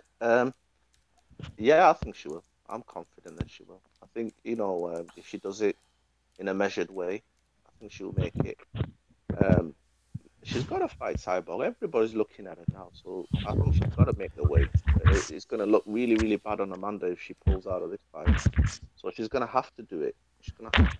I hope and pray that this fight, I hope that Amanda shows up, okay? Look, man, Nico Montano ruined it for everybody, okay? Just don't buy the pay-per-view until the day of. And when I say the day of, I mean like at 6 p.m. when they're at the arena. And they're in the dressing room and they're warming up. That's when you buy the pay-per-view. Don't buy it after everything that's gone on with the UFC in the last 2 years. I'm like, you know what? No more. I'll never take a chance on the UFC ever until the day of. And it's gotten to that point now. You can't guarantee anything. Okay, now King of King Boxing. Look, man. Look, Amanda done this before, so you got to do your history, okay? I'm not rolling with Amanda, okay? Amanda Nunes is going to have to show something. Fighting once a year, nah, man. She taking it to boxing, okay? Nah, man. Can't do it. Sorry. I'm not rolling. I ain't putting no respect on her name. And ain't nobody finna make me put respect on nothing. Amanda Nunes, she better get her ass in that octagon, okay? And if she don't get in that octagon, I'm going to make me a video every chance I get. And I'm going to stay. Do you hear me, King of Kings? I'm going to stay on her neck. I'm going to put my foot on Amanda's neck. I am going to put my foot on her neck, and I'm going to keep it on her neck if she don't step in that octagon. And that's man, I'm making videos too if she pull out. And I'm going in if she pull out myself, man, because we already got too much ducking going on, and she be another one, man. I'm gonna make a video about all the duckers and roast them all. Cyborg gonna knock her out. Okay, she will fall before the right hand of the Cyborg King of Kings. Duck the fade. Duck the fade. No disrespect to the truth, man, but I agree with Coach and Brian, man. Chris Cyborg got this fight, man. Amanda good and everything, And but skill set and the levels, man, I see a totally different still.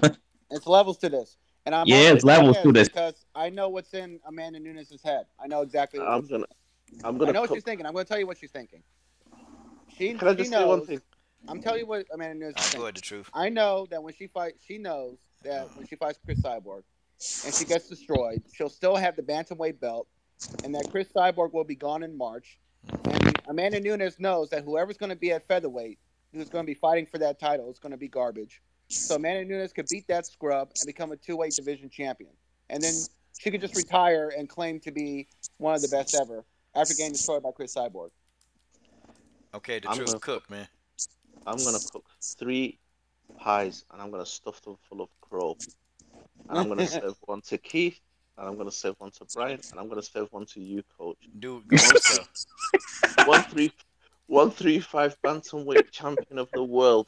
We're gonna put some respect on her name. Nah, I say she good and everything, but man, like even Brian says, there's levels to it, man. Oh, she's an And amazing like, fighter. Oh, go ahead, Oh, yeah, Keith. put it. Sorry. I was just saying, it's definitely this levels, man. Fire is like, man, the striking, man. Chris Cyborg, she gonna got some new tools in her striking. She not a counter punch. She got more technical with it, man. She not to be patient, and man, and she's fast and athletic and everything. She CrossFit her behind off and everything. Like I'm just saying, like her athleticism, and she don't get tired. And a man to get tired pretty fast, especially if she trying to push the pace good enough. And Okay, Chris Cyborg could I'm gonna submit tell you you off her this. back Hold too. on. She's I'm a gonna tell you BJJ this, black man. belt. I'm gonna tell you this. I'm gonna tell you this. The truth. She can fight. Okay. Amanda Nunes can definitely fight, but this whole thing, to me, Amanda been making too many excuses. Okay. And I need to give you guys a history lesson down memory lane. Okay. First, okay. See, when the old Strike Force was around, okay, Scott Coker, he was desperately trying to make that Nunes Cyborg fight. He tried to back then. But see, Amanda Nunes, it's a fact. They didn't want the fight. They didn't want to fight Cyborg back then. So what did Amanda do? Okay, Amanda Nunes, she dropped down in weight to fight Alexis Davis, and she lost. When she She dropped got that down in ass weight, whoop. she got lost. She lost, man. She lost that fight, dropping down in weight. Okay, then Amanda Nunes always telling people, well, shoot, I need time to put on muscle mass. I need time to do this. I need time to do that. But, this the same Amanda Nunes who fought Vanessa Porto at 135. Then she moved up and fought Ediane Gomez at featherweight. And Amanda Nunes is undefeated at the featherweight division. So wait a minute. She didn't need time to fight Ediane Gomez, right? But she need time to fight Cyborg. Or she didn't need time to put muscle mass on for Ediane Gomez to get acclimated into the weight class. All that is nonsense, man. All that is nonsense. Okay, it's nonsense. And Amanda Nunes know what's going on, man. She know what's up. See, Amanda even said out her own mouth, why do I want this fight to be in September? Because Chris Cyborg wanted to fight her again in September. Chris tried to fight her in July. Chris Cyborg tried to fight her in May. And Amanda Nunes, each time that the fight was presented, Amanda Nunes said no. You remember Chris Cyborg thought they was fighting in September. Then Amanda come back out with a tweet. No, fake news. We said we're going to fight in December. Playing with everybody. Okay, so this is the thing, though. Amanda Nunes, they understand what's about to happen, man. They understand what's about to happen. They know exactly what they're getting into. Exactly. And that's why she said, well, look, let's just let the fight marinate because it can be more money for me. It can be more money for Chris. There can be a lot more money for everybody if we just let the fight marinate. And when a fighter tell me some stuff like that, man, okay, Amanda Nunes coming in there, and she's going to give a good account of herself. She going to do the best she can, okay? Amanda going to get in there and try to, really give a good account. But Amanda, they know, man. They understand what's about to happen. Amanda Nunes, all this putting on muscle mass. Man, look, man, she finna come in there. She finna get hit with a right hand down the pipe. And Amanda going to hold on for dear life. She going to try to go for a takedown, okay? They're going to be ready for that dude. They already been preparing for Amanda Nunes since Amanda called out the first time. Amanda, they ain't been preparing for Chris Cyborg because Amanda Nunes, they didn't even have any idea. They had no intention of fighting Chris in the first place. Listen to Amanda say it over and over and over. It was Dan Thomas. Dan Thomas was like, look, Amanda, this is true. Look, Amanda, Chris Cyborg, she calling you out. She's saying you scared. She's saying you don't want this work. Dan Thomas told her, why do you have to think about this fight? The only reason why we're saying this fight is because of Den Thomas. He said, you're going to have to get in there. You're going to have to fight Chris, okay? You can't retire your career without fighting this woman. I mean, Chris done called her out, done called her scared, done said that she done lost her Brazilian. Hey, Chris Cyborg done went at Amanda Nunes every way you can. Even after she won her fight against Giannis, he said, Amanda talking that junk. Look, Amanda Nunes, you got to handle that. We got to handle this now. Okay? It ain't no more waiting anymore. Den Thomas said, you need to get your ass in there and fight. Okay? See, when fighters, Den Thomas talk to these fighters, they listen. Den Thomas not finna let Amanda duck the fade. So I'm a Den Thomas fan, and I know Den Thomas, if it's anything, he gonna try to make sure she get in there. That's all I got to say on that. I agree. Everything with Coach Stradamus is true. I was going to raise another topic, if it's possible. Yes, sir. Do you think it's the end of Dana White, especially around this Tyron Woodley win against Darren Till, and the amount of clowning now that's happening with Dana White, and even high-profile people calling out Dana White and basically saying that he's holding the UFC back? Do you think it's the end of the Whisker Biscuit? Yeah, I think Dana White, man, he's a very entertaining type guy, man, because you kind of do want to know, man, if who Dana gonna trash this time. But that's kind of like not what you want, man. Like, honestly, man, Dana White should be out everywhere, man, singing Tyron's praises. Man, Tyron put on an exciting fight. He went in there and got the win, and Dana was really lobbying for Darren Till to win that fight. Dana White was lobbying hard, man. I mean, you can almost see Dana White putting the belt on Darren Till's waist, man. Like, Dana White was so sure that Darren Till could win this fight, man. He was Did you so see sure. the Darren Till promo? The Darren Till promo where he was talking about what he does and what he's going to do? Yep. That shit was epic. That was one of the most epic. That's the most epic 2-minute promo I've ever seen for a fighter. Yeah. That was almost as good as the Conor McGregor promo. And we know Dana White loves Conor McGregor. I mean, this dude like Conor McGregor. I live in New York. In New York City, if you take a dolly and you throw it in a bus and you injure 3 or 4 people, you're probably going to serve 6 months in jail. And I mean, it's like maybe longer, maybe 15 months, depending on if you have priors or anything, and you're an immigrant and you're here and it's a privilege and you do that shit, and he gets off and he's fighting Khabib. So yeah, Dana White really does love Conor McGregor. And when it comes to Darren Till, yeah, Tyron Woodley put the most exciting performance he's put on in over 2 years. That was his most exciting performance, and he should be getting all the praise, all the promotion. Yeah, but Dana not gonna do that, Brian. I mean, he just not, man. And I think that's a character flaw with Dana. Now, if a fighter, if they doing some BS, I think the way he handled Nico Montano, I thought it was good. Yeah, he didn't really go in. I thought he was gonna go in, but no, man, he spared Nico. He literally spared. Beautiful. I mean, he was Nico nice. Montano's a beautiful woman. He was really nice. Like, he was like, well, she wasn't even close to weight. Well, I'm sitting here thinking, wait a minute, Whisker Biscuit. How far was she off weight, Dana? We need to know. He wouldn't disclose that, but Nico with her dumb ass, she told it. Nico Montano told us. Like, and guys, and this is what I be talking about, though, fellas, and everybody on the panel. This is what I be talking about, man. Nico gave herself away. These fighters, they need people to tell them. Yeah, to just like shut up. Look, now, if I was Nico, if I was her PR person, Nico, listen, don't tell the fans what you weigh, okay? Look, lie about it, okay? Nico, you tell a lie. You say you weigh 100. Yeah, just say you 133, 132. You say this and say, look, you just say you keep it going, but you say the fight I want is Valentina. I don't even care if they take my belt. Look, we got to do damage control, Nico. Look, they take this belt, I'm going to come and I'm going to put my foot in Valentina's ass to get my belt back. See, that's what Nico need to say. See, if Nico would have been talking like that, man, she probably would have the belt. If Nico in the beginning would have just said, all she just had to say in the beginning, man, all she just had to say, Brian, and panel, she just had to say, look, you know what? Valentina's the fight that I want. I'm not healthy, but you better believe, look, my Navajo spirit, I'm going to whoop Valentina's little ass. See, that's what Nico should have been saying. I can't fight her in September, but I promise you, I swear to God, come October, I'm going to beat the living piss out of Valentina. I'm whooping Valentina's Russian ass, okay? When I get her in that ring, that's what, see, Nico should have been talking like that. Nico would still have the belt. Nico would definitely still have everything she needed. The belt would still be hers, and then they would just put the fight on for October. And then, the fight would have been settled. See, now she came out, and we'll get back on topic. Well, the UFC, they made me fight the fight. Wait a minute, Nico, you were the one that put it out on Instagram, what you got on your girl. See, stupid. Nico, Yeah.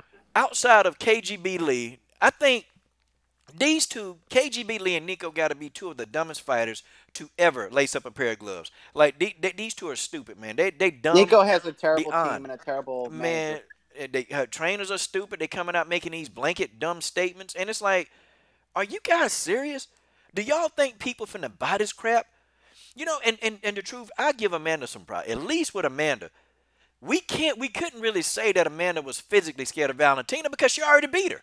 So we could complain and Amanda, her big nose, why she didn't take the fight? She should have got the boogers out of her nose and fought. See, we could have said this the truth, but it's not gonna hold a lot of water because she already beat Valentina, and we kind of had to sit back, we had to shut up, and we just had to wait for the fight. Okay, all us Nunez and Valentina, us Valentina fans, we had to shut the hell up. Okay. And I think also Dana White went easy on Nico because Nico is a beautiful woman. He always gives exceptions to women that have a look that he could market. Oh, he dogged Amanda. Oh, he dogged Amanda. He said Amanda would never be on another pay-per-view, but then she had to be on one because they ain't had nobody else to headline. So, I mean, he dogged Amanda. It was kind of crazy, man, how fast he went in on Amanda Nunes. But you know what, man? At the end of the day, man, I think Amanda Nunes, there's a back door for her, man, because she's not going to lose the 135-pound title. I mean, think about it, man. She's not losing that belt. If Amanda Nunes just decided to say, well, I got too many boogers in my nose and I can't fight, okay, I'm pulling out. But she doesn't. I don't think she wants to deal with Kat Zingano again. Kat Zingano's back to how she was. Oh, she beats Kat Zingano. Yeah, I think she beat Kat Zingano. Kat Zingano not the same person no more, man. Look, this girl. I don't know, man. The way she looked against Marion She went down, and I think Amanda's better now. Marion Renaud almost knocked her out, man. Marion Renaud damn near knocked her out. Yeah, no. She shook her. She didn't almost knock her out. No, that's an exaggeration. Hey, no, that ain't an exaggeration. Look, man, go watch the combinations, man. Look. Marion Renaud hit this girl. Excuse me, hold on. Marion Renaud hit this girl with a two-piece, man. The first thing she did was stagger. Wait a minute. The first thing she did was that she backed up and she started, wobbling.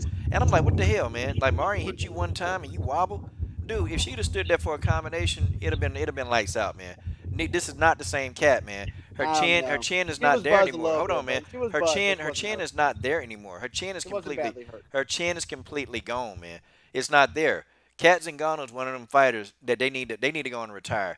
And really, the first time she fought Amanda, she was losing that fight, man. Yeah, Amanda made a technical mistake. Hold on, I'm gonna let you get in there. Amanda made one technical mistake, man. She made a very bad technical mistake, and she tried to close a guard on Kat Zingano, which was stupid. If Amanda had not have made that really small technical error, she probably would have won. Like, I agree. Kat legit, Brian, got hurt in that fight. Like, I'm talking about. Yeah. Out of every fight that she's ever fought, man, she legitimately got like hurt in that fight, like big time, man. And I think Kat Zingano said that. She said she took the worst damage that she's ever taken from Amanda Nunes. What I'm saying is that Kat Zingano, like, you could hurt her, but there's something she could awaken something inside of her to really overcome that. And if you can't put her away, she's gonna fuck you up. What a bad? Wait, man. She got to find something to awaken a bad chin. When Amanda Nunes went after her leg, that leg that she injured, that really fucked up her entire life. Kat Zingano got pissed. Your chin's gone. She got pissed off. Her chin is gone. Kat Zingano got top position, and she destroyed Amanda Nunes. It's gonna happen again. Man, look, that's like 4 or 5 years ago. Look, the fight you want to be talking about. 4 years ago. What you want to be talking about? You want to be talking about how Juliana Pena went in there and actually, messed up. That's what you want. Juliana Pena got lucky. How'd she get lucky, man? It got lucky. Nah, it was a lottery. Nah, stop that. Very Juliana Pena ain't get lucky. Juliana Pena, first of all, outlasted her in the cardio department. Juliana Pena. She fought a Kat Zingano that was. No, stop. Ring rust. Wait a minute. Well, this Kat Zingano be in some ring rust if she fight Amanda Nunes. Cause how long is it gonna take for her to get in there? How long is it gonna take for her to get up in there, man? Come on. She had 2 fights. She had 2 fights this year, and she dominated Marion Renaud. Marion Renaud is better than Juliana Pena. Nah, I don't know now. Marion Renaud is better than Juliana Pena. I think that's a 50-50 fight. You don't think Marion Renaud is better than Pena? I think they're 50-50. I think they both. I think Marion Renaud and Juliana is 50-50. I don't know. I think they're 50-50. Juliana Pena is a lot she's underestimated, man. Juliana Pena ground game. Hold on, man. Listen, man. Come on, man. You gotta let some of us interject, man. Like, god dang, man. Come on, bro. Come on, man. Just let us get it in, man. Did I'm she just dominate? Yeah, did she dominate Marion Renault? She didn't. She didn't. It was a close fight. No, it wasn't. Well, you mean Mario Renault and Katzengano? Yeah. It wasn't close. I don't know. I don't think it was close, but I think Marion Renault actually could have not. Like she rocked her, man, and I just don't think Kat can take the punishment anymore. Her chin gone, and Okay. I'm telling you, all it's gonna take, man, is Amanda Nunes to crack her, man. One good time, that's it. And see, I think Amanda, she'd be prepared, man, for that ground game, man. If this was the Kat Zingano who, you know, hadn't been through so much stuff already, I would probably agree with you. You know, I just think Kat, she's been through so much crap, man. And I mean, you can tell her chin, man. It's gone. Like Juliana Pena hit her one time, man. It's like, God, dog. Like she only hit you one time and not with her best stuff, and that hurt Kat Zingano. And then Kat got her to the ground. I mean, Julie got her to the ground and started attacking her body, and it's like she sucked the air out of Kat, man.